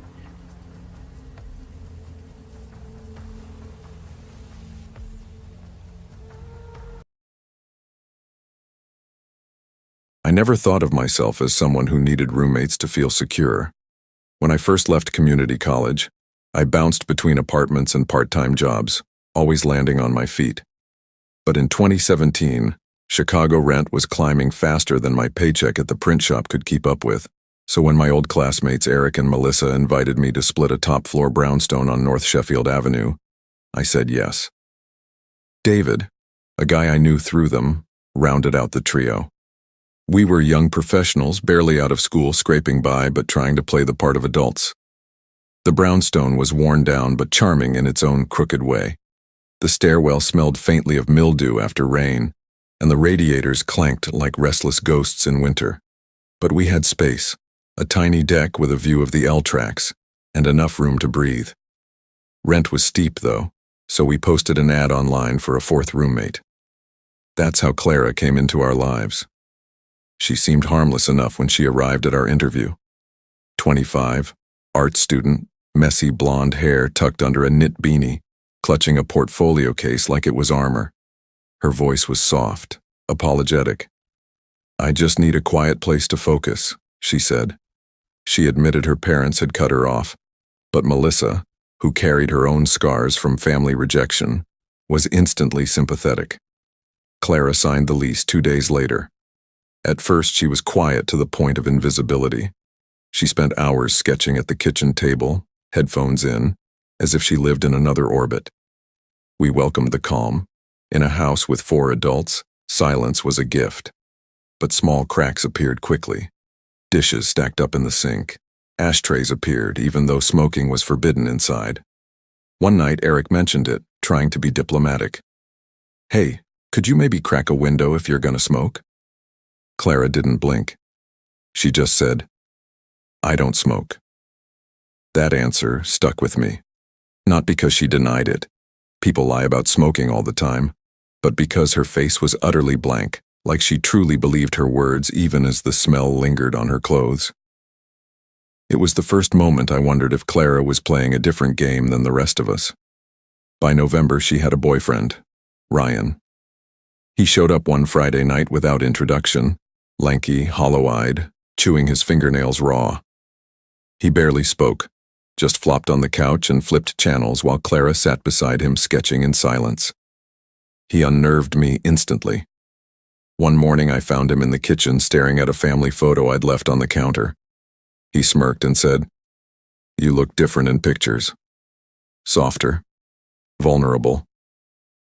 I laughed it off because I didn't know what else to do, but it chilled me. It was the first time I realized Clara hadn't come alone. Things shifted after Ryan became a regular presence. He was never officially living with us, but he was always there. His jacket slung over chairs, his boots by the door, his strange energy seeping into the house. The dynamic we had built with Clara, fragile as it was, collapsed into something harder to navigate. We began losing things. At first, it was little items. A watch David had since high school, a pair of earbuds Eric swore he left on the counter, Melissa's favorite sweater. We teased each other about being scatterbrained, but then Melissa's hairbrush turned up under Clara's bed when she helped her look for a phone charger. Clara laughed, a stiff, robotic laugh, and said she must have borrowed it. Her face stretched into a smile, but her eyes were wrong. The atmosphere grew heavier. Nights were the worst. I'd hear faint scratching sounds from Clara's room, like nails dragging against drywall. Melissa once swore she heard whispering through Clara's door, but when she pressed her ear to listen, it stopped instantly. Her sketchbooks, once filled with portraits and abstract shapes, turned darker. Bound figures with hollow eyes, shadowy faces peering around doors. When I asked about them, Clara's only answer was, "Art is supposed to reflect reality." The way she said reality lodged itself in my chest. One December night, the air was sharp with cold, and the L roared outside. I woke to a scraping noise, heavy and deliberate. I cracked my door and found Clara barefoot in the hall, dragging my dresser into the hallway with startling strength. Her eyes were wide, almost feverish. "What the hell are you doing?" I whispered. She froze, then slowly pushed the dresser back inside. "I'm just rearranging." She walked past me as if nothing had happened. I locked my door and sat awake till dawn, adrenaline buzzing under my skin. The next morning, a kitchen knife lay on the floor outside my bedroom door. Nobody admitted leaving it there. That night, Melissa finally confronted her. "Clara, this has to stop. You're scaring us." Clara looked up from her sketchbook, her voice flat as stone. "You'll understand when it happens." From then on, paranoia ruled the house. Eric and I started sleeping with our doors locked. Melissa whispered about moving out, but David reminded us the lease tied us down. Every creak of the radiators felt like a warning. Clara and Ryan were inseparable. Sometimes we'd wake to find him sitting in the living room, TV muted, staring into the dark. Once, I caught him rifling through our mail. When I called him out, he just grinned and said, "Curiosity keeps me alive." I started avoiding the apartment altogether, lingering at the shop or nursing beers at a dive bar until closing. But the fear followed me home. One evening, David pulled me aside, pale and shaken. He had found one of Clara's sketchbook pages tucked into his pillowcase. 3 figures tied to chairs, their faces eerily resembling us. We argued about calling the landlord, even the police. But what could we say? Our roommate draws creepy art and moved a dresser once.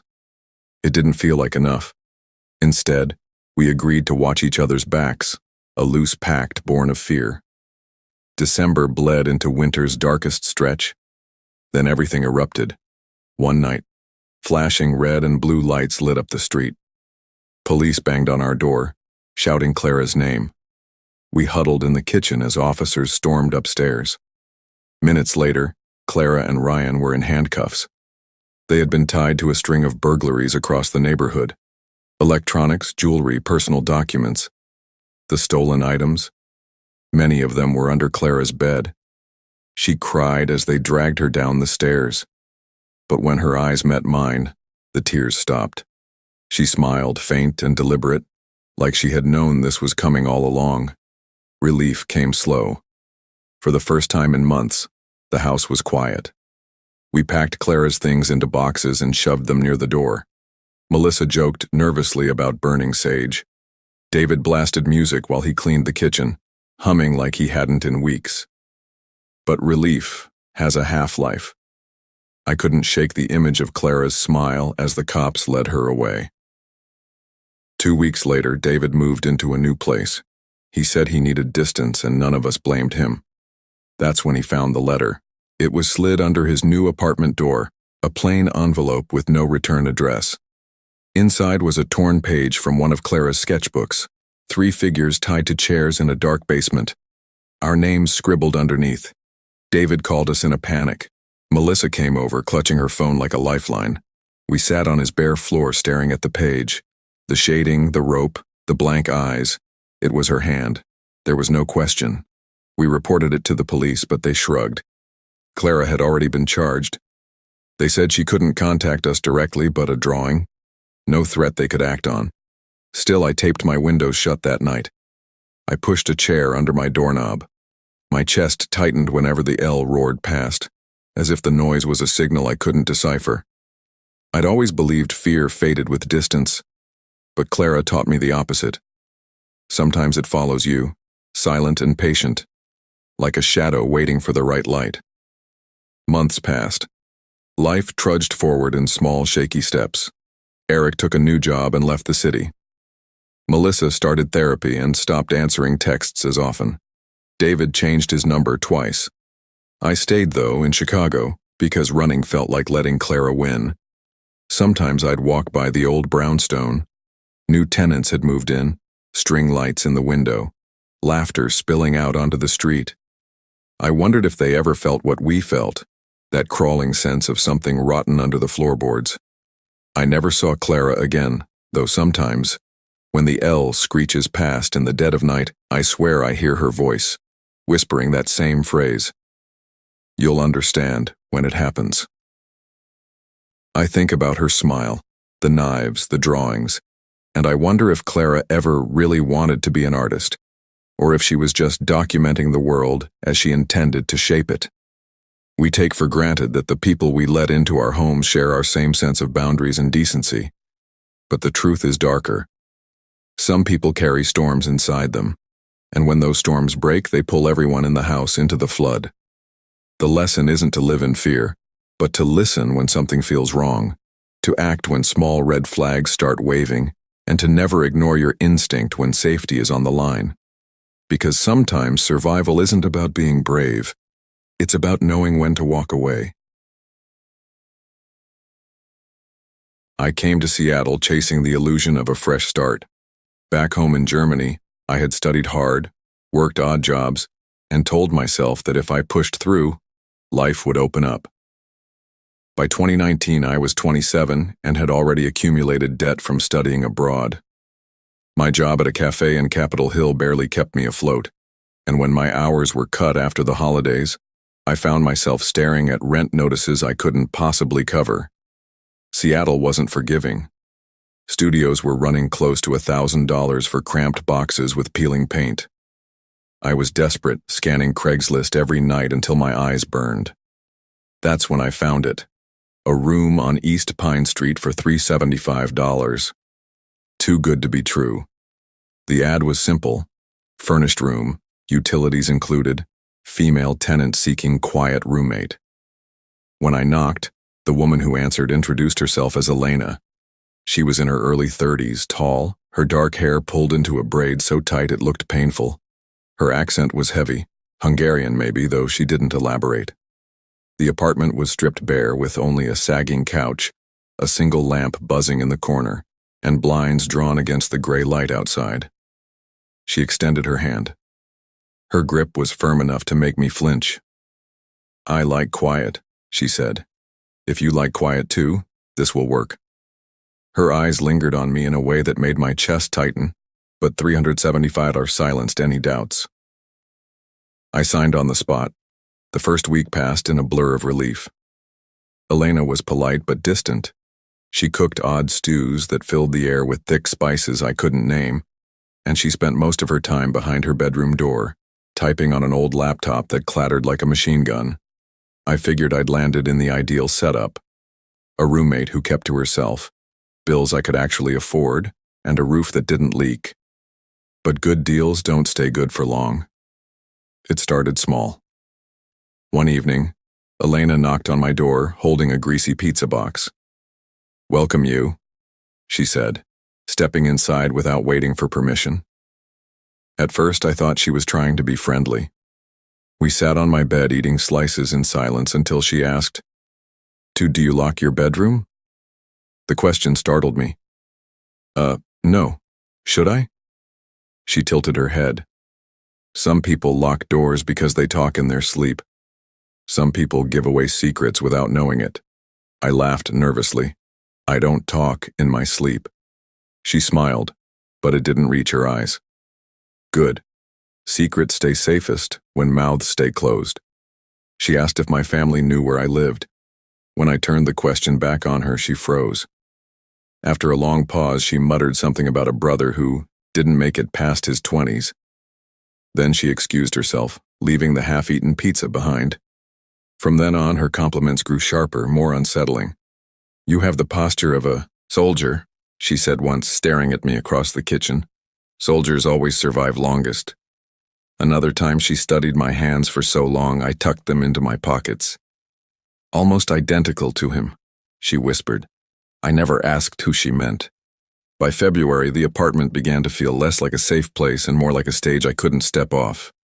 At night, I'd hear high-pitched giggles drifting through the walls, childlike and eerie. The first time I laughed it off, telling myself it was the neighbors. But when I asked Elena about it, she didn't even blink. "Maybe the pipes laugh in this building," she said. "Old pipes do strange things." I started locking my door after that. Seattle winters cut to the bone, the rain a steady whisper against the windows. One stormy night, Elena appeared in the kitchen, her face pale under the flickering light. She poured herself a glass of water and stared at me like she'd been waiting. "My ex thought leaving me would make him safe," she said suddenly. Her voice was calm, almost clinical. "But you can't just walk away from people like me." I tried to keep my tone light. "Breakups are hard, I guess." Her eyes fixed on mine, unblinking. "Sometimes love needs violence. Otherwise, it isn't real." I stood there frozen, holding my coffee mug like a shield. She walked past me without another word, retreating to her room. The door closed softly and I felt my knees go weak. The following week, I woke to a sound that prickled every nerve in my body. Scraping, steady, and deliberate. Through the narrow crack of my bedroom door, I saw her dragging my dresser away from the wall, her face expressionless, movements purposeful. "What the hell are you doing?" My voice cracked. She looked up slowly. "I'm just rearranging. You'll see." Then she pushed the dresser back into place as though nothing had happened and padded down the hall barefoot. The next morning, a kitchen knife lay neatly on the floor outside my door. When I confronted her later, my voice shook. "Did you put that knife there?" She tilted her head, eyes gleaming. "Maybe you dreamt it. Dreams feel real, don't they?" That was the moment I realized I had to leave. I told her I had to move out for family reasons. My mother was sick, I said. My father needed me. Lies rolled off my tongue because the truth felt too dangerous to speak. She didn't question me. Instead, she hugged me. Her body was rigid, her lips close to my ear. "You'll return," she whispered. They all return. I packed in one frantic night, shoving clothes into garbage bags and abandoning anything too heavy to carry. 2 days later, I dragged my belongings into a dingy studio across town. The place smelled of mold and the plumbing rattled, but I could breathe again. At least I thought I could. The first message came a week later from an unknown number. "I still hear you breathing at night." I stared at the screen until my hands shook. Then another message arrived. The dresser looks better where I placed it. I changed my number. For a while, the silence tricked me into believing it was over. But fear makes you listen differently. Every knock at the door, every creak in the hallway set my heart racing. Then, at 3:15 one morning, my phone buzzed again. A new number. I shouldn't have opened it, but I did. The image was blurry, but unmistakable. It was my new apartment door. Sleep became impossible after that. I pushed a chair under the knob, taped the windows shut, and left the lights burning until dawn. I told myself it was paranoia, that maybe a prankster had snapped the photo. But deep down, I knew. Sometimes I'd pass a tall figure on the street, bundled in a coat, and my stomach would drop. I never saw her face, but I didn't need to. The presence was enough. I thought about going to the police, but what would I say? My old roommate sends me creepy texts and maybe took a picture of my door. Without proof, they'd tell me to block the numbers and move on. Instead, I carried the fear with me. At work, I jumped every time the bell above the cafe door jingled. On the bus, I scanned every seat for her silhouette. At home, I listened to the silence until I thought I could hear her breathing through the walls again. Seattle carried on as if nothing had happened. The city glittered with neon signs, the bars pulsed with music, and the rain kept falling. But my world had shrunk to survival, making it through one day without seeing her face, without hearing her voice whisper in the dark. I don't know if Elena is still out there watching. I only know that cheap rent came at a cost I'm still paying. Sometimes desperation blinds us to danger. We convince ourselves that a bargain is worth the risk, that silence equals safety, that strange behavior can be excused if the rent is low enough. But safety isn't measured in dollars. The people we share walls with shape our lives as much as any lease or paycheck. The lesson is simple, but vital. Trust your instincts. When something feels wrong, it probably is. No discount, no convenience, no false sense of security is worth sacrificing your peace of mind. When I boarded the plane to Denver in the summer of 2015, I thought I was finally putting distance between myself and everything I wanted to forget. The breakup in Prague had gutted me, leaving behind a version of myself I barely recognized. My friends told me Denver was cheaper, friendlier, a place where someone like me could work remotely and slowly put her life back together. I wasn't sure I believed them, but I needed a change, and change felt safer when it was wrapped in miles of distance. I found the townhouse through Craigslist after weeks of panicked searching. The rent was $420 a month, which was absurdly low compared to anything else near Colfax Avenue.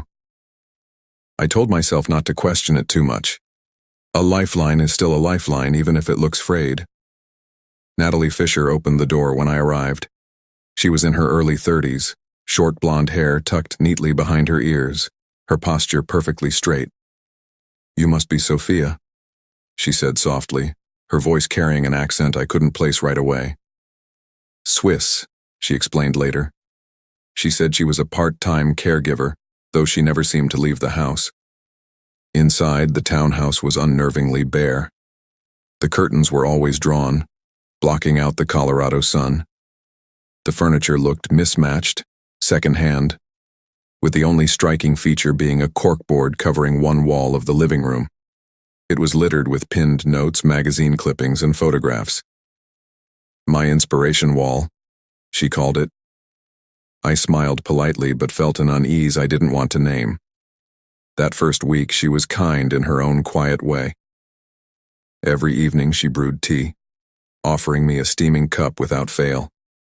We talked about travel, about art, about why we had both ended up in this city. I wanted to believe I had stumbled into a peaceful situation after months of chaos. For a little while, I let myself believe it, but comfort has a way of wearing thin. And soon, the cracks started to show. It was during one of our tea nights that she said it. We were sitting at the small kitchen table, steam fogging the air between us when she leaned forward. "You twist your hair when you lie. You've done it since childhood, haven't you?" I froze, mid-sip. I didn't remember telling her that. In fact, I wasn't sure I had ever told anyone. How would you know that? I asked. She smiled, tilting her head. Some things are easy to see. After that, I started noticing how much she remembered, what foods I preferred, the way I set my alarm, the songs I hummed while cooking. At first, I brushed it off as harmless observation. Some people are just perceptive, I told myself. But then the texts started. Anonymous numbers, short messages, pretty dress today. You hum when you cook spaghetti. The red scarf suits you best. These weren't things strangers on the street could notice. They were private details, visible only within the walls of the townhouse. I wanted to believe it was a prank, some friend messing with me from back home. But the pit in my stomach told me otherwise. The worst moment came late one night. I walked into the kitchen for a glass of water and found Natalie seated at the table, flipping through a photo album. My photo album. The one I kept locked in my suitcase, filled with old family pictures from Croatia. What are you doing with that? My voice rose, trembling. She didn't flinch. I wanted to know you better, she said calmly, tracing a finger over my father's face in one of the pictures. I yanked the album from her hands and ran back to my room, locking the door behind me. I didn't sleep at all that night. After that, things shifted. She began leaving gifts for me. A silk scarf in my favorite color draped across my bed. A bottle of perfume identical to the one my ex had once given me. A sketch taped to my door of me sleeping, my face peaceful, drawn in delicate pencil strokes. I confronted her one evening, scarf in hand. Did you put this in my room? Her eyes softened in a way that chilled me more than anger would have. You don't have to be afraid, she whispered. I'm the only one who will ever understand you. From that point on, the house never felt silent. I'd hear creaks in the hallway outside my door at night as if someone were pacing. Sometimes I woke to humming. Not just any humming. My humming. The exact tune I often caught myself repeating while cooking, now echoing faintly from her room. I thought about leaving, but where would I go? Rent was crushing me already, and part of me kept second-guessing. Maybe I was paranoid. Maybe she was lonely and eccentric, not dangerous. Then I found the scrapbook. It was hidden behind a stack of magazines in the living room. At first glance, it looked harmless. Patterned paper, carefully glued pages. But when I opened it, my blood ran cold. Every page held photoshopped images of my face. My face pasted onto strangers' bodies, some naked, some tied up, others smiling eerily. Around the edges, words were scrawled in shaky handwriting. Finally together. Forever, even if she runs. I dropped it like it had burned me. I didn't know who else to turn to, so I called my older brother back in Croatia. Over video chat, I showed him the scrapbook. His face darkened instantly. You need to go to the police right now, he said. Don't wait, Sophie. This is dangerous. The next morning I did. 2 officers came to the townhouse, their expressions cautious as I explained everything. They flipped through the scrapbook, but Natalie stood in the corner, her face perfectly calm. She's unstable, Natalie said evenly, pointing at me. She's imagining things. The officers couldn't charge her with anything. The photos weren't illegal, just disturbing. They warned her to stay away from me, then left. The whole time she stood there watching me, her smile as thin as a razor. I knew I couldn't stay.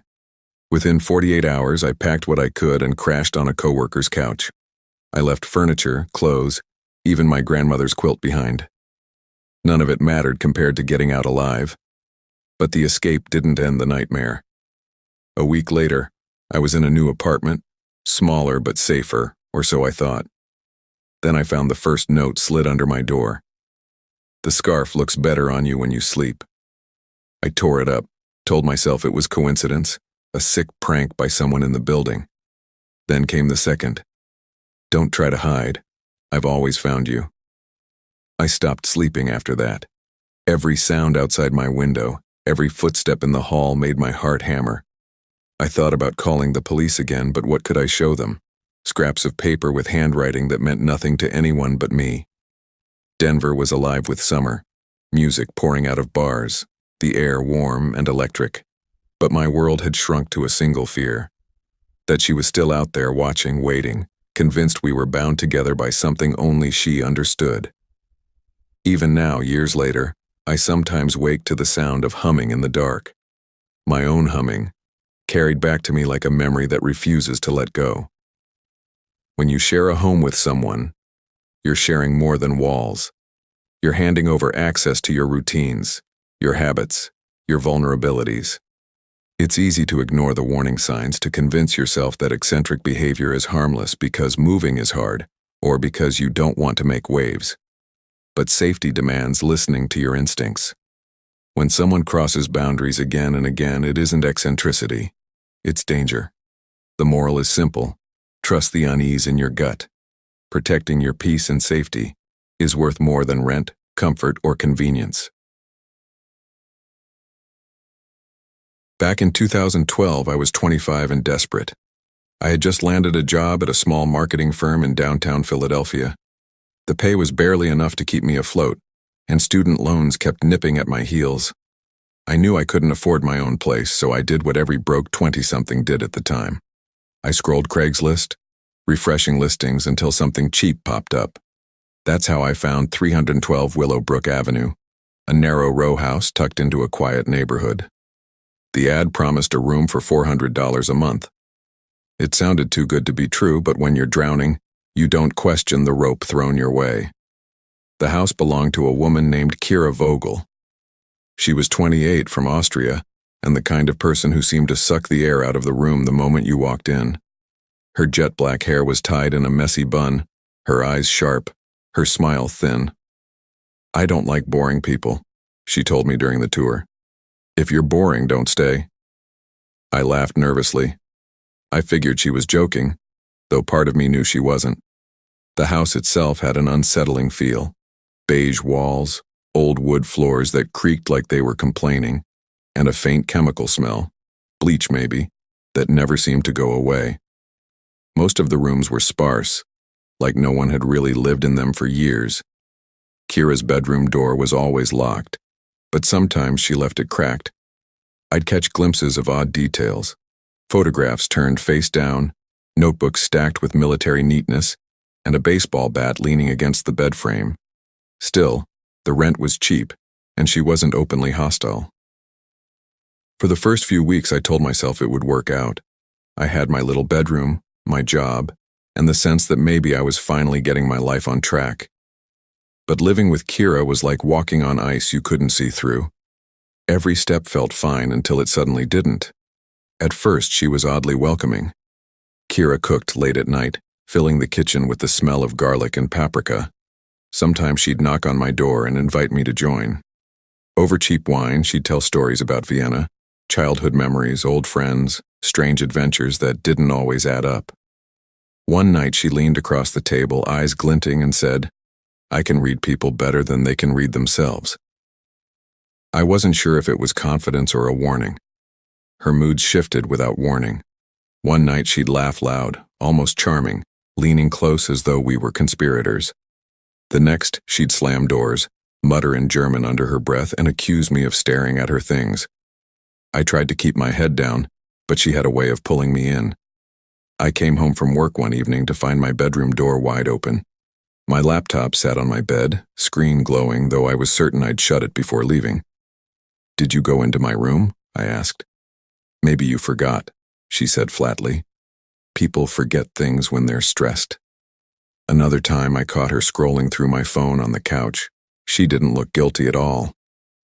"I just wanted to know who you talked to," she said, smiling faintly. "You don't seem close to your family. That makes us closer, doesn't it?" Her words lingered longer than they should have. I started locking my door whenever I left the house. But even then, I couldn't shake the feeling that she knew more about me than anyone should. Things grew worse when Trevor showed up. Trevor Hansen was Kira's boyfriend, if you could call him that. Early 30s, tall, built like someone who'd spent years in gyms and bars instead of classrooms. Tattoos snaked down his arms, and his eyes always had that restless, mean shine. At first, he didn't say much. He'd lounge in the living room watching TV or drinking beer, smirking whenever I walked past. but his presence filled the house with a weight I couldn't ignore. One night I came home late from work, tired and ready to collapse. The house was dark except for a faint glow from the living room. Trevor sat there in the shadows, waiting. "She says you don't trust her," he whispered, his voice low and almost playful. "That's a dangerous mistake." I didn't answer. I just walked past, heart pounding, locking my bedroom door behind me. After that, Kira began showing up at my door late at night. She'd knock softly and ask questions that made my skin crawl. "Do you ever dream of being trapped? If you disappeared, who would notice first? Would you defend yourself or would you just let it happen?" Her eyes stayed fixed on mine whenever I answered, like she was testing me, like my words mattered less than my reaction. By May, I started sleeping with my door locked every night. Still, I'd wake to faint scratching sounds outside like nails dragging against wood. One morning, after oversleeping, I found a note slipped under the door in messy handwriting. "Don't keep me waiting again." I never saw who left it. The breaking point came in June. I was at my desk when my phone buzzed with a text from Kira. "Fairhill Park, 10 p.m. I need to explain everything. I should have ignored it. Every instinct told me not to go. But curiosity has a way of muting fear, and a part of me worried about what might happen if I didn't show." The park was nearly empty when I arrived. Streetlights flickered, insects buzzing in the muggy air. I sat at the picnic table she'd mentioned, waiting, my nerves stretched thin. 10 minutes passed. Then I heard footsteps behind me. Before I could turn, someone tackled me to the ground. A masked man, heavy and fast. Fists and boots rained down, and I felt the sharp sting of something metallic pressing into my ribs. My wallet, phone, and keys were ripped away. When the man fled, I staggered to my feet, dazed and bleeding. I stumbled to a nearby house where a woman called the police. Officers arrived, asked questions, pieced things together. The attacker wasn't random. It was Trevor. He'd been waiting for me. And Kira? She had given him my schedule, told him where I'd be, even handed over details to make the attack easier. When officers confronted her, she didn't deny it. She looked straight at them and said, watching me, he needed to be reminded of his place. Trevor was arrested. Kira wasn't. When I returned to the house to pack my things, Kira was there. Calm, quiet, as if nothing had happened. She leaned in the doorway while I stuffed clothes into bags, her voice low and steady. "You'll miss me. Nobody ever forgets me." I didn't answer. I couldn't. My hands shook as I zipped the last bag and carried it out. I didn't look back. Within days, I found another apartment across town. It was smaller, more expensive, but it had locks I trusted. I told no one my schedule. I avoided parks, avoided late-night walks, avoided anything that reminded me of that night. But the fear followed me anyway. Every creak of a floorboard, every late knock on a neighbor's door, every shadow lingering too long in the streetlight made my chest tighten. I never saw Kira again, but I never really escaped her either. Years later, I still catch myself double-checking locks, staring too long at strangers' faces, waiting for the familiar chill of recognition. Because Kira was right about one thing: nobody forgets her. Trust is fragile, and sharing a home means sharing pieces of yourself you don't even realize you're giving away. When someone crosses boundaries, it's easy to dismiss it as eccentricity or convince yourself you're overreacting. But ignoring those small warnings lets danger grow unchecked. The lesson is simple. Listen to your instincts, protect your boundaries, and don't stay in a place where fear lives in the walls. Peace of mind will always be worth more than cheap rent. I never thought Houston would be home, not even for a year. After graduating from community college in San Antonio, I figured I'd land something steady, maybe an apprenticeship that would turn into a full-time gig.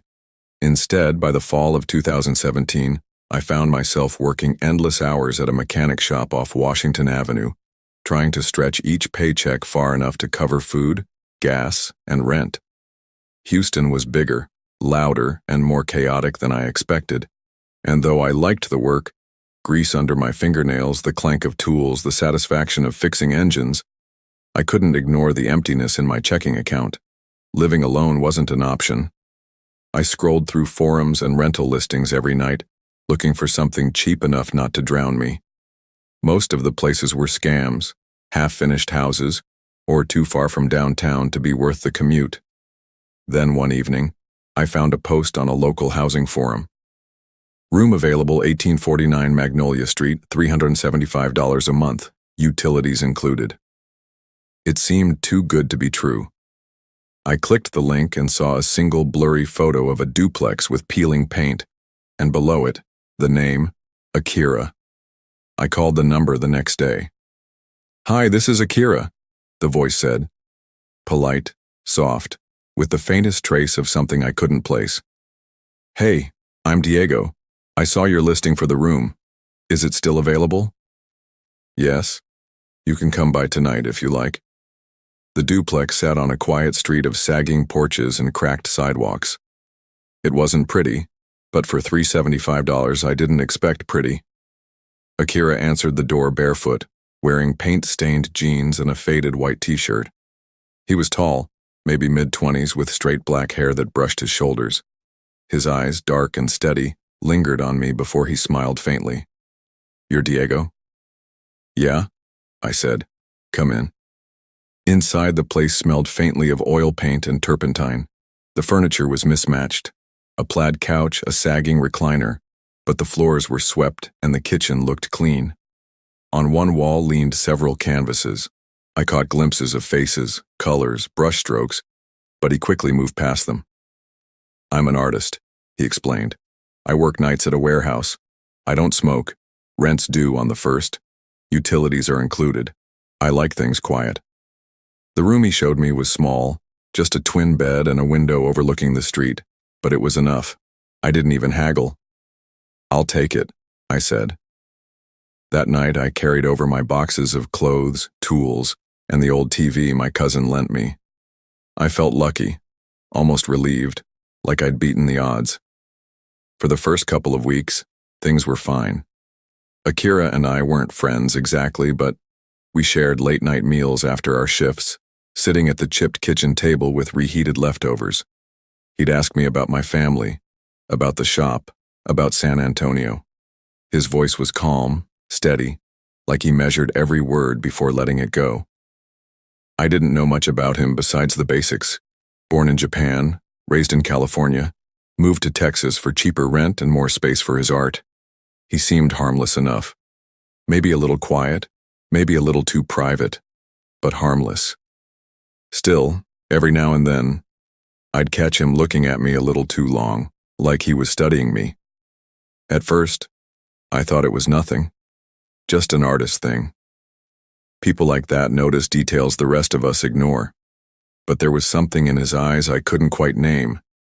And though I didn't know it then, that look would be the first red flag in a long line of them. By the end of September, the duplex felt less like a place I lived in and more like a stage set. I couldn't explain why. Everything looked normal. The fridge was stocked, the bills were paid, the walls were quiet most of the time, but small things started gnawing at me. The first time I noticed was with my toolbox.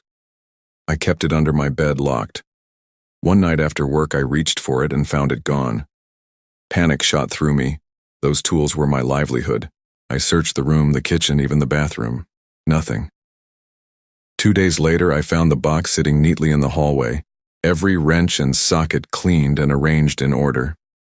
"Hey, Akira," I asked at dinner, trying to sound casual. "You see my toolbox?" He looked up from his rice, expression unreadable. "Yes, I borrowed it. I forgot to ask." "You could have told me," I said, half laughing. "I put everything back, cleaner than before." His faint smile returned, but it didn't touch his eyes. Another time, my phone charger disappeared. I tore the room apart, irritated, only to find it later in the bathroom sink. I mentioned it, and Akira shrugged. Maybe I borrow things without asking. I forget sometimes. The way he said it, calm and unbothered, made it hard to argue. But something in me started paying closer attention. At night, when I tried to sleep, I often heard him humming, a low, tuneless sound that drifted through the walls. It wasn't music, not really, more like a drone. Sometimes it kept me awake for hours, and once, at 3 a.m, I woke to the sound of footsteps pacing just outside my door. I yanked it open, heart pounding, and found him standing there holding a glass of water. "Couldn't sleep," he muttered, smiling too widely. I closed the door without answering. It wasn't until the day I found his sketchbook that the unease became fear. He left it open on the couch while he showered. At first I only glanced, curious, but what I saw made my stomach tighten. Page after page was filled with my face. Not portraits in the flattering sense, but twisted versions. Me screaming, me with hollow eyes, me bound to a chair. Above one drawing, scrawled in heavy black strokes, were the words, "Soon he will understand." I closed the book fast and shoved it back where it had been. My hands shook the rest of the night. When he came out of the bathroom, damp hair dripping, he caught me staring at the sketchbook. "Do you like them?" he asked softly. I forced a smile. "You're talented." His grin widened, and for the first time I felt real fear bloom in my chest. After that, I kept my distance. I worked longer shifts, hung around the shop after hours, and spent weekends at my cousin's place on the north side. I locked my bedroom door at night and tried to convince myself I was overreacting. People express themselves in strange ways. Maybe he just used me as a model. Maybe the drawings weren't as dark as I thought. But then he noticed. One evening we sat at the kitchen table, silent except for the hum of the fridge. He pushed aside his bowl and looked at me. "You don't trust me," he said. His voice was calm, almost casual, but his eyes were sharp. "What? No, it's not that." "It is. You avoid me. You keep your door locked. That makes me sad. Roommates should trust each other completely." I forced a laugh. "I've just been busy with work." He studied me for a long moment, then smiled faintly. "Heavy memories. That inspires me." "You move like someone who carries the words," made my skin crawl. A week later I came home late, exhausted, only to freeze in the doorway. The living room was transformed. The furniture was pushed aside and every wall was covered with canvases. My face stared back at me from every angle. Sleeping, walking, eating, brushing my teeth. Some were half-finished, others disturbingly detailed. On one canvas, the paint was still wet. It showed me sitting at the dinner table, wearing the exact clothes I had on that moment. My breath caught. He had painted me as I walked in. "Do you like it?" His voice came from behind me. I spun around. He stood in the hallway, brush in hand, his eyes glowing with some strange intensity. "I can't. This is too much," I stammered. "You can't keep doing this." "It's not me," he whispered. "It's you. You bring it out. You make me see." I didn't answer. I bolted to my room, locked the door, and called my cousin. "I need you to come get me," I said, voice shaking. That night, I packed everything I could fit into 2 duffel bags and left. 2 days later, I returned with a friend to grab the rest of my things. The duplex was empty, no paintings, no furniture, no sign of Akira. "Dude," my friend muttered, staring at the bare walls. "It's like no one lived here." I searched every room, hoping to at least find some clue, but it was spotless. Too spotless. I left with my boxes and told myself it was over, but it wasn't. A week later, I got a text from an unknown number. "You should have stayed." I blocked it. Then came the package. No return address, just my name scrawled in neat handwriting. Inside was a single canvas, wrapped in brown paper. I tore it open and froze. It showed me standing at a grave, my own name carved on the tombstone. I dropped it, my hands trembling. My friend told me to go to the cops, but what could I say? That my ex-roommate mailed me a painting? That he might be watching? I stored the canvas in the garage and tried not to think about it. But at night, when I closed my eyes, I still saw his smile. Months passed. I moved in with my cousin, picked up extra shifts, and tried to move on. But I never shook the feeling that someone was following me. Sometimes, leaving work, I'd notice a car idling across the street. Sometimes, walking home, I'd hear footsteps that stopped when I turned around. One night, I found another package on the porch. No address, no note. Inside was a sketchbook, every page filled with my face. I didn't open it all the way. I burned it in the backyard. After that, the packages stopped. Slowly, I stopped looking over my shoulder. But the fear never left. Even now, years later, I still wonder where Akira went. Did he move on to another city? Another roommate? Does he still paint faces of people who don't know they're his inspiration? I don't know. Maybe I'll never know. But sometimes in the quiet of the night, I swear I hear that low humming again, drifting through the walls. Trust your instincts. We all want to believe people are harmless, that the strange behavior we notice is just quirks or personality. But when your gut tells you something isn't right, you can't afford to ignore it. A cheap rent isn't worth your safety, and politeness isn't worth your peace of mind. Some doors, once opened, let in more than just a roommate. Sometimes they let in something you can't ever fully shut out. I was 21 when I moved into that little house on East Lemon Street in Tempe, Arizona. It was 2018, and I was halfway through my architecture degree at Arizona State. The place wasn't much, just a single-story house with faded stucco walls, a roof that looked like it had been patched together with duct tape, and floors that groaned every time you set foot on them. But for me, it was freedom. No more cramped dorms, no more cafeteria food, no more RAs telling me to quiet down. My roommate was Omar Khalil, a biology major who'd already been renting the place for a year. He was quiet, polite, the kind of guy who spent more time at his desk than anywhere else. We weren't close friends, but we got along. He'd nod when I came home. I'd offer him some pizza when I ordered too much, and sometimes we'd sit in the kitchen talking about school while the swamp cooler rattled away like it was on its last breath. Money was tight. Between tuition, books, and the landlord threatening to raise rent every other month, we barely scraped by. Omar worked part-time at the library.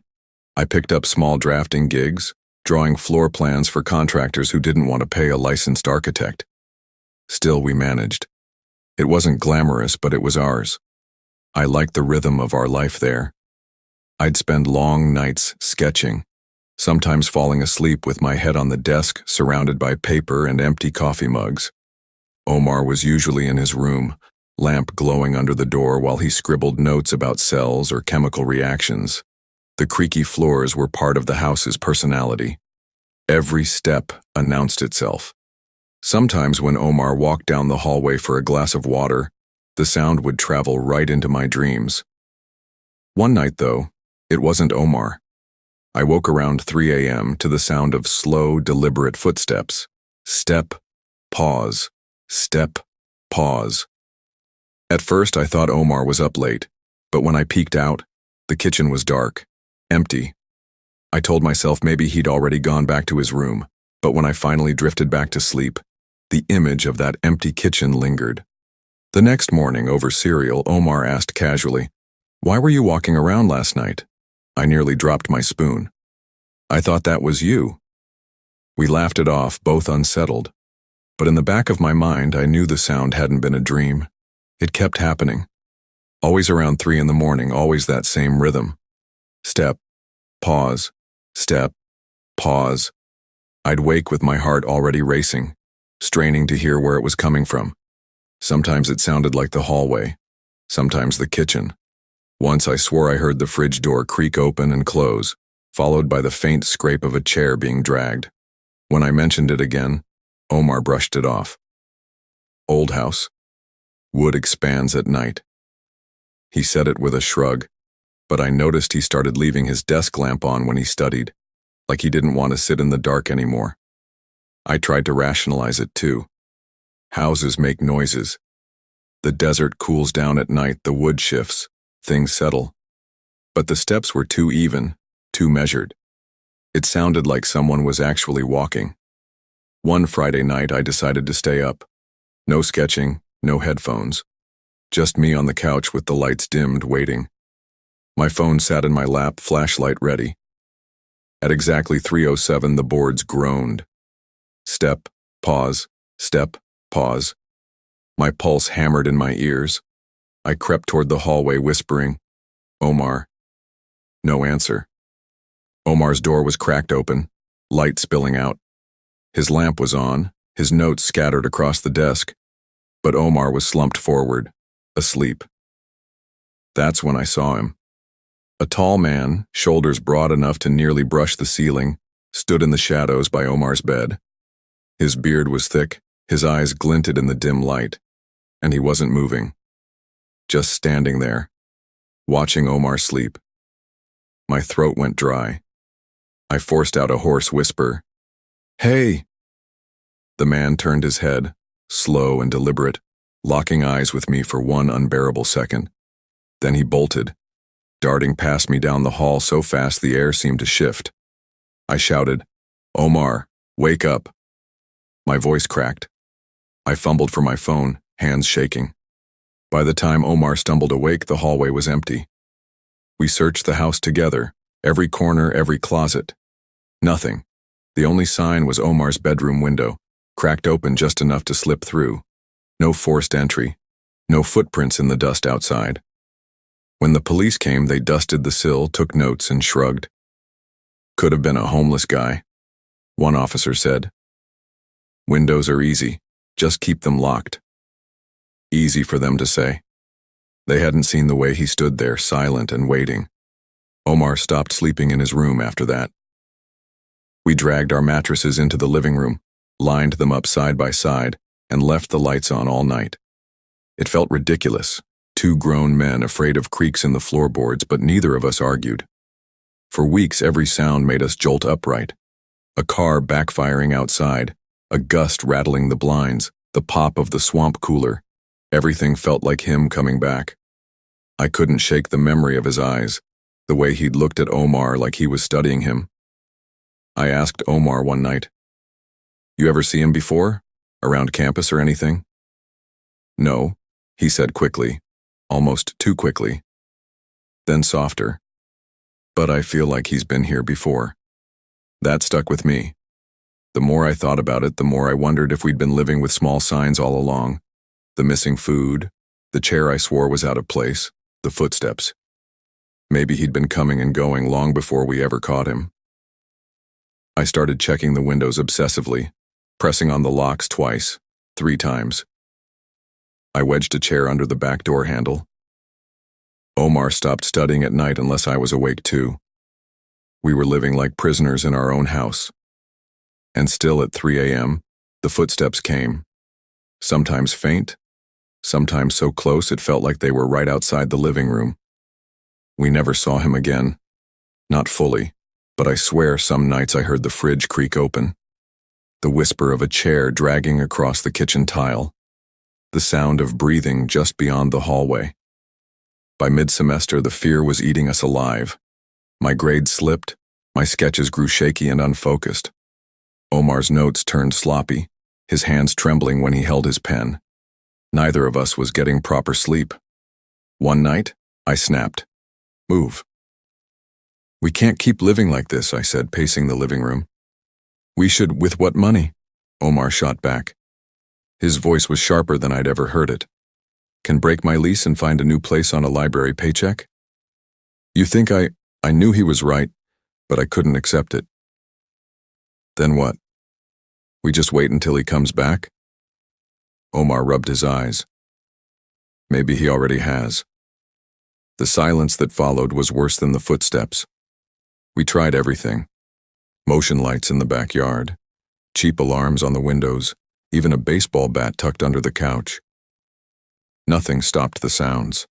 Nothing eased the feeling that he was still out there, maybe even watching us through the thin blinds. Some nights I thought about chasing the footsteps, forcing myself down the hall no matter what I saw. But every time, fear froze me in place. Because what if he wasn't alone? What if he wasn't just standing there next time, The house, once our little sanctuary away from dorm life, had become a trap we couldn't escape. And the footsteps kept reminding us that someone else had claimed it long before we ever did. We survived the semester, but barely. When the lease ended, neither of us hesitated to move out. Omar transferred to a different rental with new roommates closer to campus. I found a tiny studio with walls so thin I could hear my neighbors argue, but at least I knew every sound came from people I could see. On our last night in the Lemon Street house, Omar and I sat in the living room with the lights on, mattresses still on the floor. Neither of us said much. The house groaned around us, familiar as ever, every creak amplified in the silence.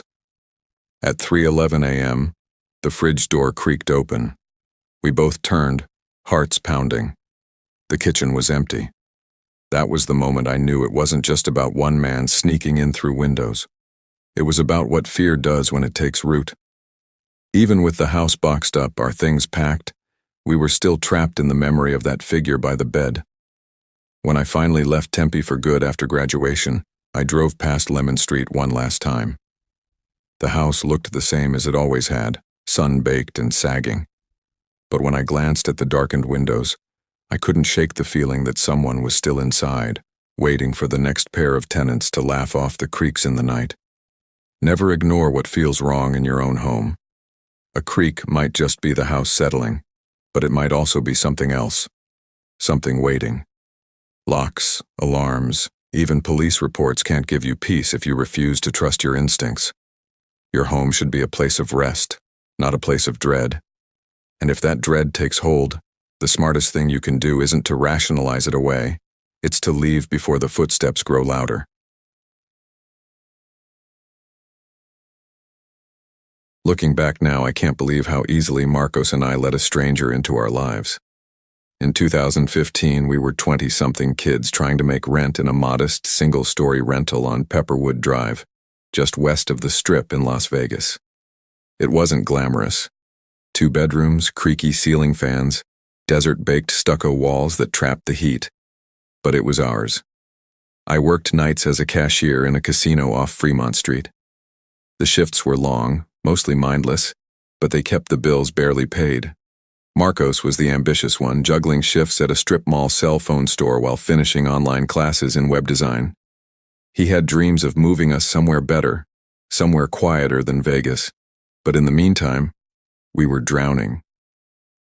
It started when our old roommates, 2 good friends who'd been with us since college, announced out of nowhere they were moving to California.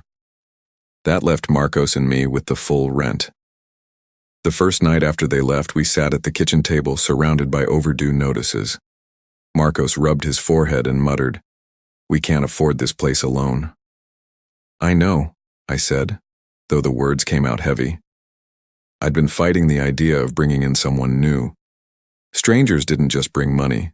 They brought baggage, habits, and the kind of tension that could turn a home into a trap.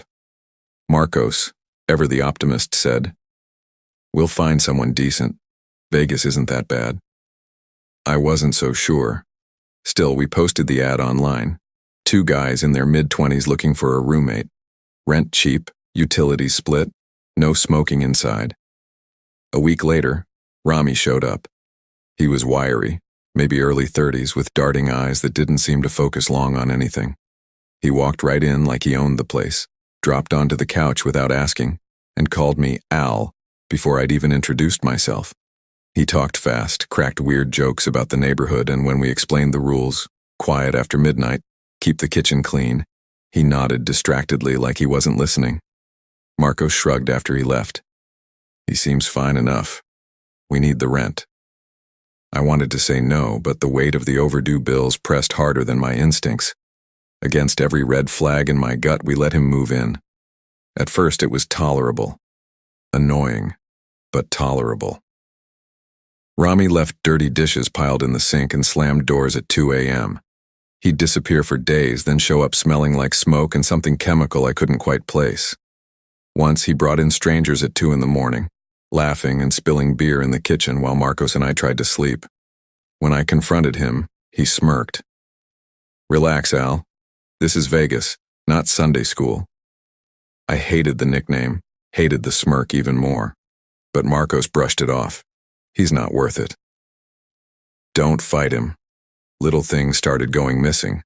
My favorite mug, one of Marcos's headphones, even a couple of textbooks I needed for a certification exam. Rami mocked me when I asked about them. Casino boy thinks I'm stealing his homework now? His grin had no warmth. What bothered me most wasn't the missing stuff. It was the way he sometimes stood in the hallway just staring. No words, no explanation. Just standing there until I finally said, "What?" Then he'd shrug and walk away, as if daring me to keep asking. The nights got worse. I'd come home at dawn after a shift and find him pacing in the living room, muttering under his breath. Once I found him sitting at the table with all the lights off, eyes wide like he'd been waiting for me. He only said, "Couldn't sleep." Marcos still tried to stay optimistic. He's just weird, not dangerous. But my stomach told me different. The break-in came on a scorching July afternoon. I got home from work and found Rami pacing the living room, hair sticking up, eyes wide. "Someone broke in," he blurted before I even dropped my keys. "Need to call the cops. Took some of our stuff, I froze." "What are you talking about?" "They were in here," he insisted. "Look around, things are missing." I checked every room. Nothing seemed touched, until I noticed my old Nintendo Wii U console gone from the entertainment shelf. A few games, too. That was it. Marcos's stuff was still there, my laptop untouched, even the cash we kept in the kitchen drawer. Rami kept repeating himself, rehearsed, too quick. "They took my stuff, too. We got a call." His words sounded against my instincts. I let him call. He paced while waiting for the officers, muttering under his breath. When the squad car pulled up, he slipped outside to get some fresh air. That was the last we saw of him. The police searched, took notes, and eventually checked his car, an old dented Corolla parked at the curb. The doors weren't even locked. Inside they found my Wii U, Marcos's missing headphones, and a couple of kitchen knives we hadn't realized were gone. The officer shook his head. "Coming back. Looks like he staged it. We'll file a report, but honestly, he's not relief mixed with dread." If he wasn't coming back, why did my stomach feel like a knot? That night, Marcos and I threw Rami's clothes and trash bags onto the curb and changed the locks. We told ourselves it was over, that he was gone for good. But 2 weeks later, Marcos spotted the Corolla idling across the street at midnight. The headlights were off, but the engine was running. "It's him," Marcos whispered, peeking through the blinds. By the time we called the cops, the car was gone. The following nights, I couldn't sleep. Every time a car slowed on our street, my heart leapt into my throat. I'd imagine the sound of footsteps outside the door, that cocky grin appearing in the shadows. I started double-checking the locks 3-4 times before bed. Marcos tried to calm me. "He's gone, Al. He's just messing with us." But I couldn't shake the image of him standing in the hallway, silent, daring me to react. That wasn't someone who just messed around. That was someone testing boundaries, seeing how far he could push. I realized then that letting him in wasn't just about money. It was about ignoring every instinct I had to keep us safe. Months passed. We never saw him again in person, though once I thought I spotted that Corolla parked behind a strip mall on my way home from work. I didn't stop to check. Life went on. Marcos finished his web design certificate, I picked up extra shifts, and eventually we managed to move to a smaller apartment on the east side. But the shadow of Rami lingered. Every time a stranger answered a roommate ad, I felt the same tightening in my chest. Every knock on the door after dark made me jump. I learned to trust that knot in my stomach, the one I'd ignored when Rami first sat on our couch and called me Al. The truth is, the scariest part wasn't losing my game console, or even seeing him outside in his car. It was realizing how close we'd come to something worse. He wasn't just careless or weird. He was measuring us, how much we'd tolerate, how easily we'd cave. Next time, it might not have stopped at missing electronics. Even now, years later, when a car idles too long on my street, I can't help but glance through the blinds, half expecting to see that crooked grin waiting in the dark. Your instincts are there for a reason. Money problems, convenience, or politeness should never outweigh the gut feeling that something isn't right. A home should be the safest place in the world, and once that safety is compromised, everything changes. If you ever feel that knot in your stomach about someone, listen to it. It's better to struggle a little with bills than to risk inviting danger into your life. When I left the dorms after my first semester of community college, I thought I was finally stepping into real adulthood. No more RAs breathing down my neck. No more cramped rooms with 3 guys stuffed into one space. Just freedom. I was 19, working nights delivering pizza, and I scraped together enough money to split a modest rental on Riverside Drive with a guy I met through a student housing forum. His name was Darius Cole, 20. A library regular who said he needed quiet and cheap rent. It wasn't a palace, but it was ours. 2 bedrooms, thin carpet, and a kitchen that smelled faintly of whoever lived there before us. The AC rattled when it kicked on, and the fridge made a clicking noise like it was about to die, but it was better than the dorms. At first, life was manageable. We weren't best friends, but we weren't enemies either. Darius was messy, leaving dishes stacked in the sink for days. I was loud, clattering through the door after midnight with greasy pizza boxes and tip money. We'd trade tight smiles, sometimes small jabs. You ever heard of soap? Or, some of us actually sleep at night. But we kept it from boiling over. That balance lasted maybe 3 weeks. Then Darius started pacing. He'd pull at the blinds like he was checking something outside. At first I thought it was just nerves, midterms, caffeine, stress. But one night when I came home, he was glued to the front window. "There's a car outside," he muttered. I laughed. "Yeah, people park on the street, man." "No," he said, tugging the blinds wider. "It's been there since I got back." I leaned over. A dark sedan sat across the street, headlights off, a man-shaped silhouette behind the wheel. He wasn't moving, just sitting. "Probably waiting for someone," I said. But the unease had already set in.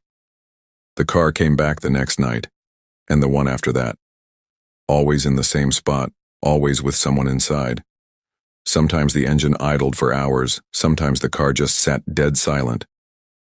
I joked nervously, trying to lighten the mood. Didn't laugh.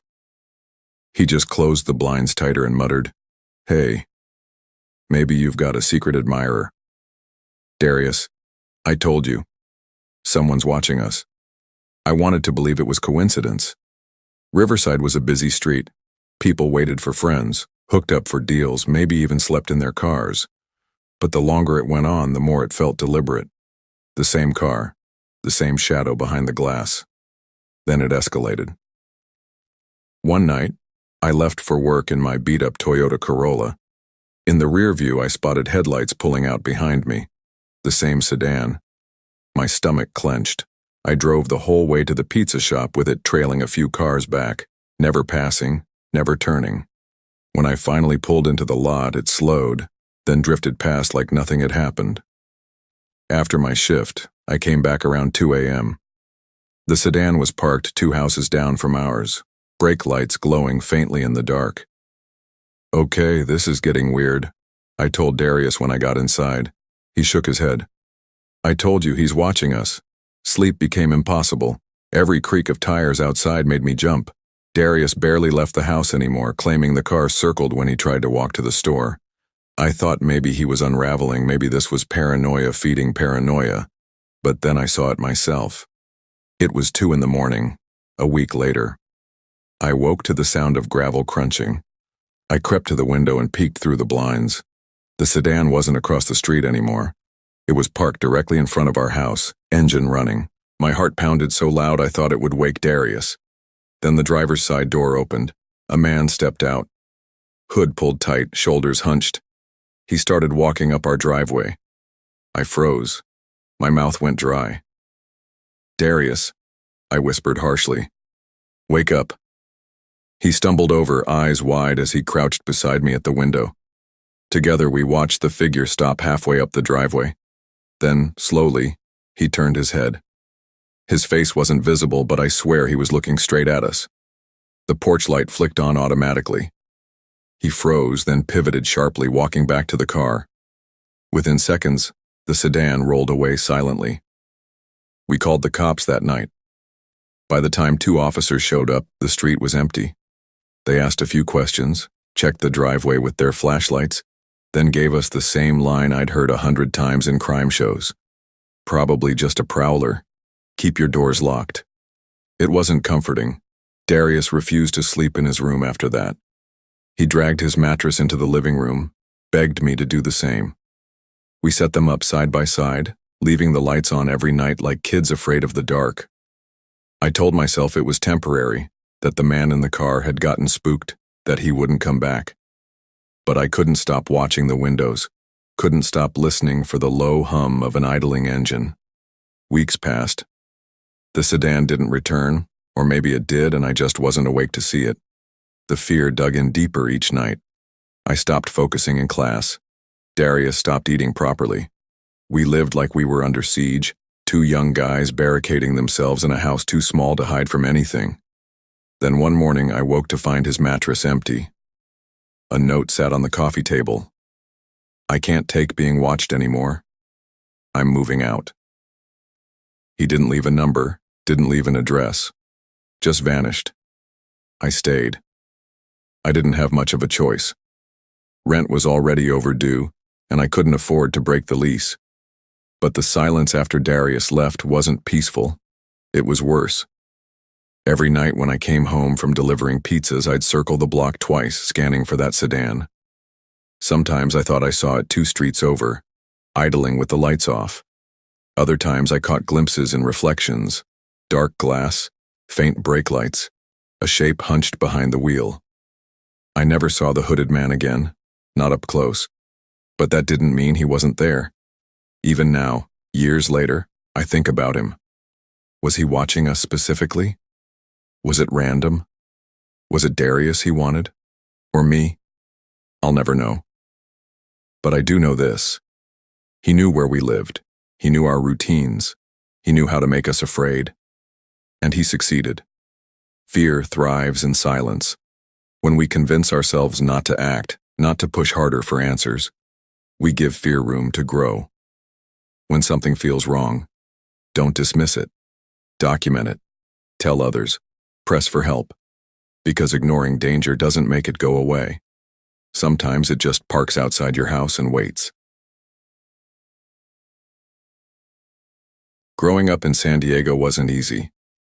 My mom worked 2 jobs, and by the time I hit my senior year at Hoover High School in 2014, she had moved out of state for work, leaving me in the care of my grandmother. Our apartment on Fairmount Avenue was small and noisy, wedged between a liquor store and a laundromat that never closed. The walls were so thin I could hear the upstairs neighbors arguing through the night, and the smell of fried food from the taco stand down the street clung to our curtains. Even with all that chaos, my grandmother kept our home steady. She was strict about homework, always asking about my grades, and she reminded me every single day that school was my ticket out of the cycle we were stuck in. I believed her. I wanted that scholarship, wanted to prove to her and to myself that I could do something with my life. Music was my outlet. I played drums in the school band, and whenever life felt too heavy, I lost myself in practice. That spring we had a concert coming up, and I stayed late almost every night rehearsing with the others. By the time everyone left, I'd still be in the music wing running through pieces, my hands blistered but my heart steady. It was one of those late nights that everything changed. The hallways were dark and quiet as I packed up my sticks and snare. It was past 10:45, the janitors had already finished their rounds, and the whole wing felt deserted. As I walked toward the exit, humming under my breath, I noticed the janitor's closet door cracked open. That was odd. It was always locked tight. Out of the corner of my eye, I saw someone crouched inside. A man, not in uniform, just a hooded sweatshirt and a pale, narrow face peering through the gap. He didn't move, didn't blink. Can I help you?" I asked, voice shaky. No reply. He just shifted slightly, still staring. My stomach dropped. I muttered, "Whatever, man," and tried to shake it off, but the hairs on my arms stood straight. I quickened my pace toward the trophy case near the exit. That's when I heard it. Soft footsteps. Behind me. I spun around so fast I nearly dropped my drum bag. The hallway was empty, just rows of lockers, shadows stretching long under the dim lights. My sneakers squeaked on the floor as I started walking faster, pretending I wasn't scared. I pulled out my phone and texted my best friend Marcus. "Still at school. Think someone's here. Creepy as hell." No reply. At the end of the hall, I reached the exit doors and pushed the metal bar. Locked. My pulse spiked. They weren't supposed to lock until midnight. I rattled the handle again, muttering under my breath when I noticed movement. There he was. A tall, hooded figure stood at the far end of the hallway, completely still. My mouth went dry. "Yo, what's your problem?" My voice cracked. He didn't answer. He tilted his head slowly, like a bird studying prey. Instinct took over. I backed away, then bolted into the locker room, nearly tripping over my drum bag. My hands shook as I fumbled with my phone and called my band director. "Coach, somebody's in the hall," I whispered, my throat tight. "I'm not kidding, he's watching me." On the other end, his voice was groggy. "Hall? Tyrell, slow down. What do you mean someone's in the— he followed me. He's right outside." I hissed but stopped. Boots echoed against the tile. Step, step, step, closer. I clutched the phone so hard my knuckles went white. "He's coming," I whispered. Then silence. When my director finally showed up with the night janitor, the hallways were empty. The janitor swore nobody else had been in the building. The police checked the doors and shrugged. Maybe a homeless guy slipped in. Just make sure the place gets locked up earlier. I nodded, but I knew. The way that man stood there, it wasn't random. After that night, I avoided staying late at school, but music was everything to me, and rehearsals didn't end until nearly 9 most nights. Whenever I packed up to leave, my eyes darted to every shadow, every closet door. My friends teased me about it. Marcus said, "You're just jumpy, man." Probably was some dude looking for a warm spot. I wanted to believe him, but in the quiet moments I kept hearing the echo of those boots on the tile. Graduation came, and by the fall I started at San Diego State University. I thought the move would put it all behind me. New city, new dorm, new life. My roommate, Andre Taylor, was easygoing, always joking around, calling me Ty like we'd been friends forever. But even there, in the crowded dorm halls, the unease followed me. Sometimes, late at night, I'd swear I heard the same slow rhythm of footsteps outside our door.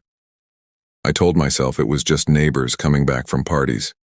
Still, I started leaving my desk lamp on when I slept. Andre noticed. Funny. That memory haunted me. "Still scared of the dark, Ty?" he teased. I laughed it off, but deep down it wasn't. Then one night, it came back in a way I couldn't ignore. I woke at 2:13 a.m. The room was dark except for the faint glow of my lamp. The door was open, and in the doorway stood a shadow. My first thought was Andre, oblivious. "Andre," I whispered, but he was snoring. Sprawled across his bed, the figure stepped inside. My chest locked up. I heard the click of the door shutting, then the soft scrape of the lock sliding into place. Panic surged. I scrambled for my phone on the nightstand, but the man lunged forward. I caught just enough of his face in the dim light to know it was him. The same narrow features, the same hood. I shoved hard, breaking free and bolting across the room to Andre's bed, shouted, shaking him awake.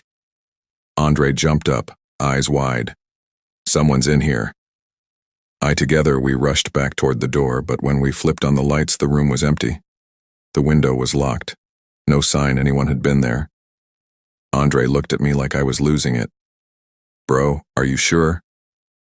"I saw him," I insisted, voice breaking. "He was here." Campus security showed up, took a report, and gave us the same line the cops had before.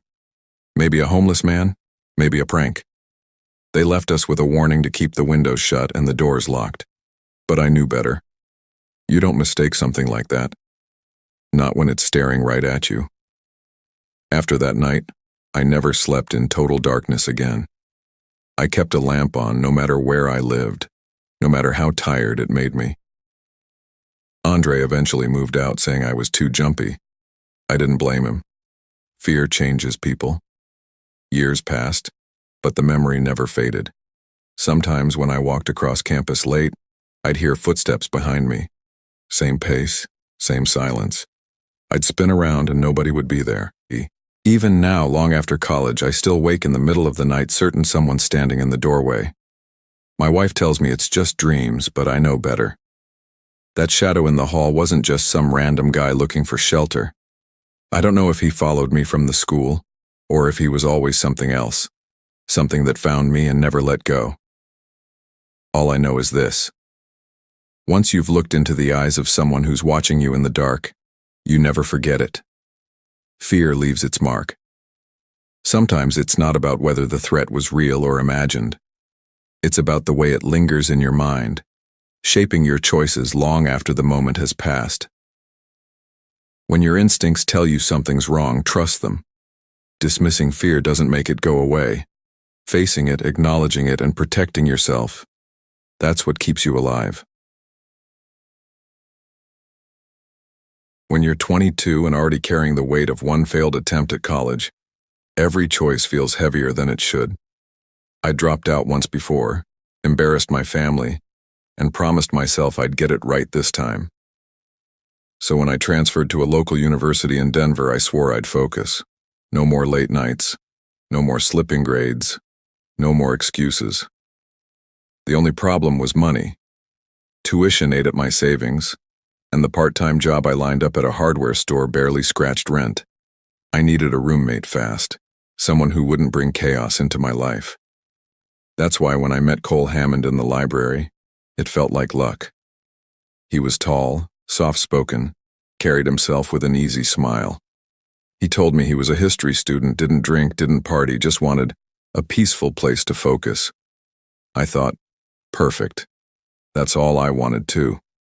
We grabbed coffee after, talked about splitting bills, and by the end of the week, Cole moved into the spare bedroom of the 2-bedroom rental I'd found on South Pearl Street. At first, it was everything I hoped for. He paid his share of rent in cash, on time.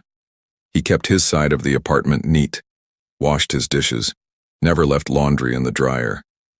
If anything, he was too quiet. He spent hours in his room, sometimes whole weekends without emerging except to grab water or use the bathroom. I told my sister over the phone, this guy might be the easiest roommate I've ever had. And I believed it, until the small things started. It began with the noises. Some nights I'd wake around 2 or 3 in the morning to the sound of running footsteps.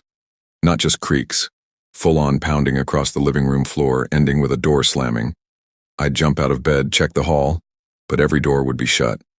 Cole's room always dark and silent. The first time I laughed it off.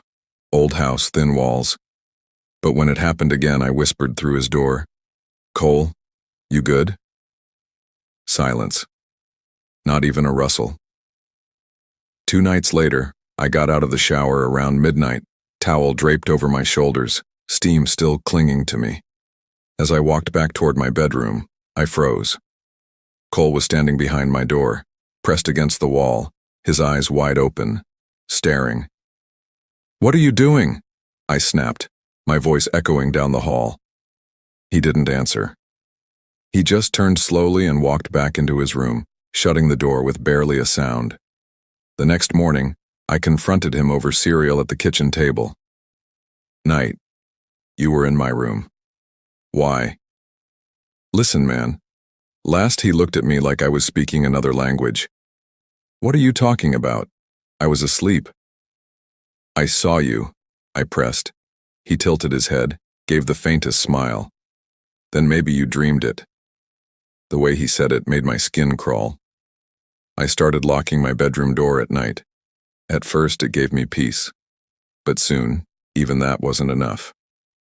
One night, I was brushing my teeth when I heard the faint jiggle of my doorknob. I stood in the hall, toothbrush in hand, listening. The knob rattled again, slow, deliberate.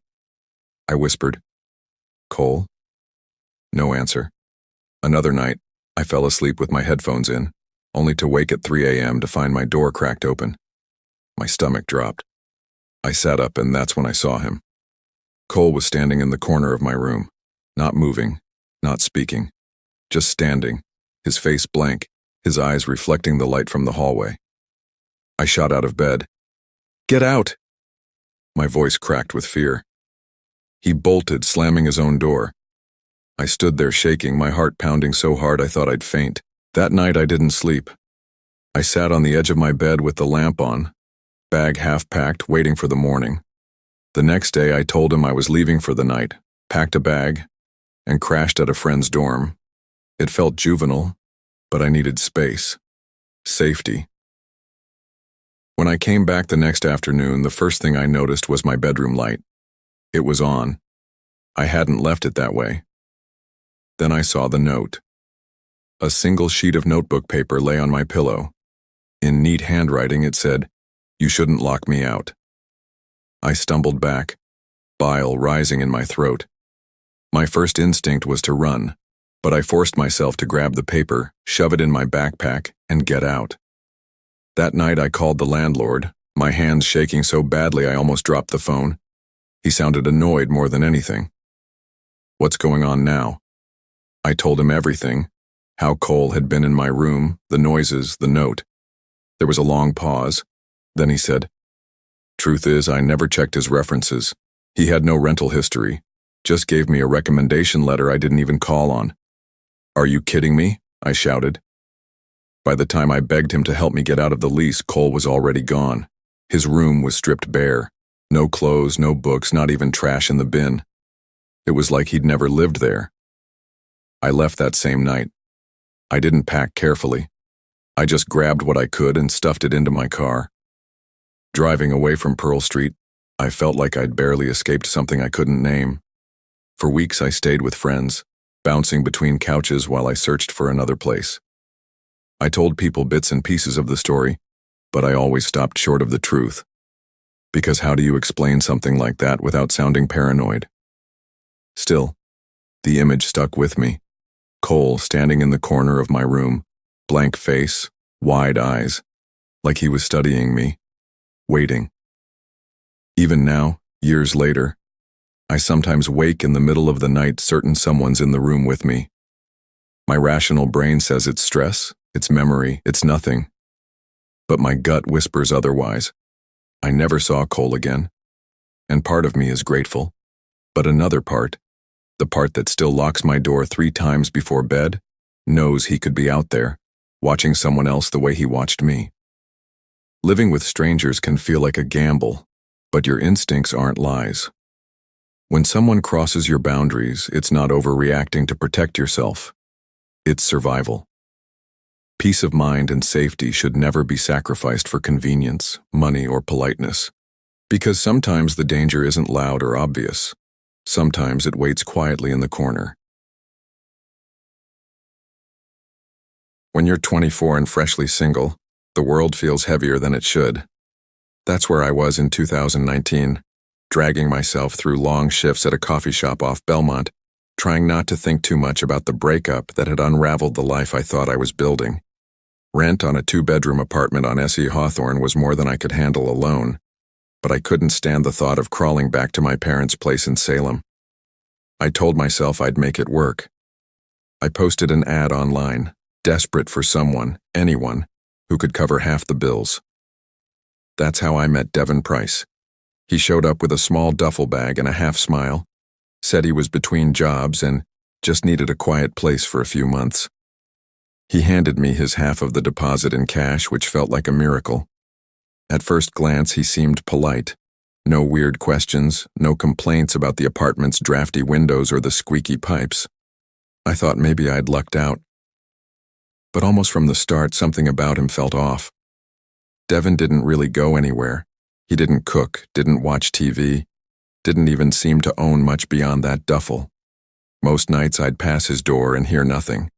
No typing, no music, no sound at all. Once, though, I paused and realized he was whispering. Not on the phone, just whispering to the dark. I told myself it was none of my business.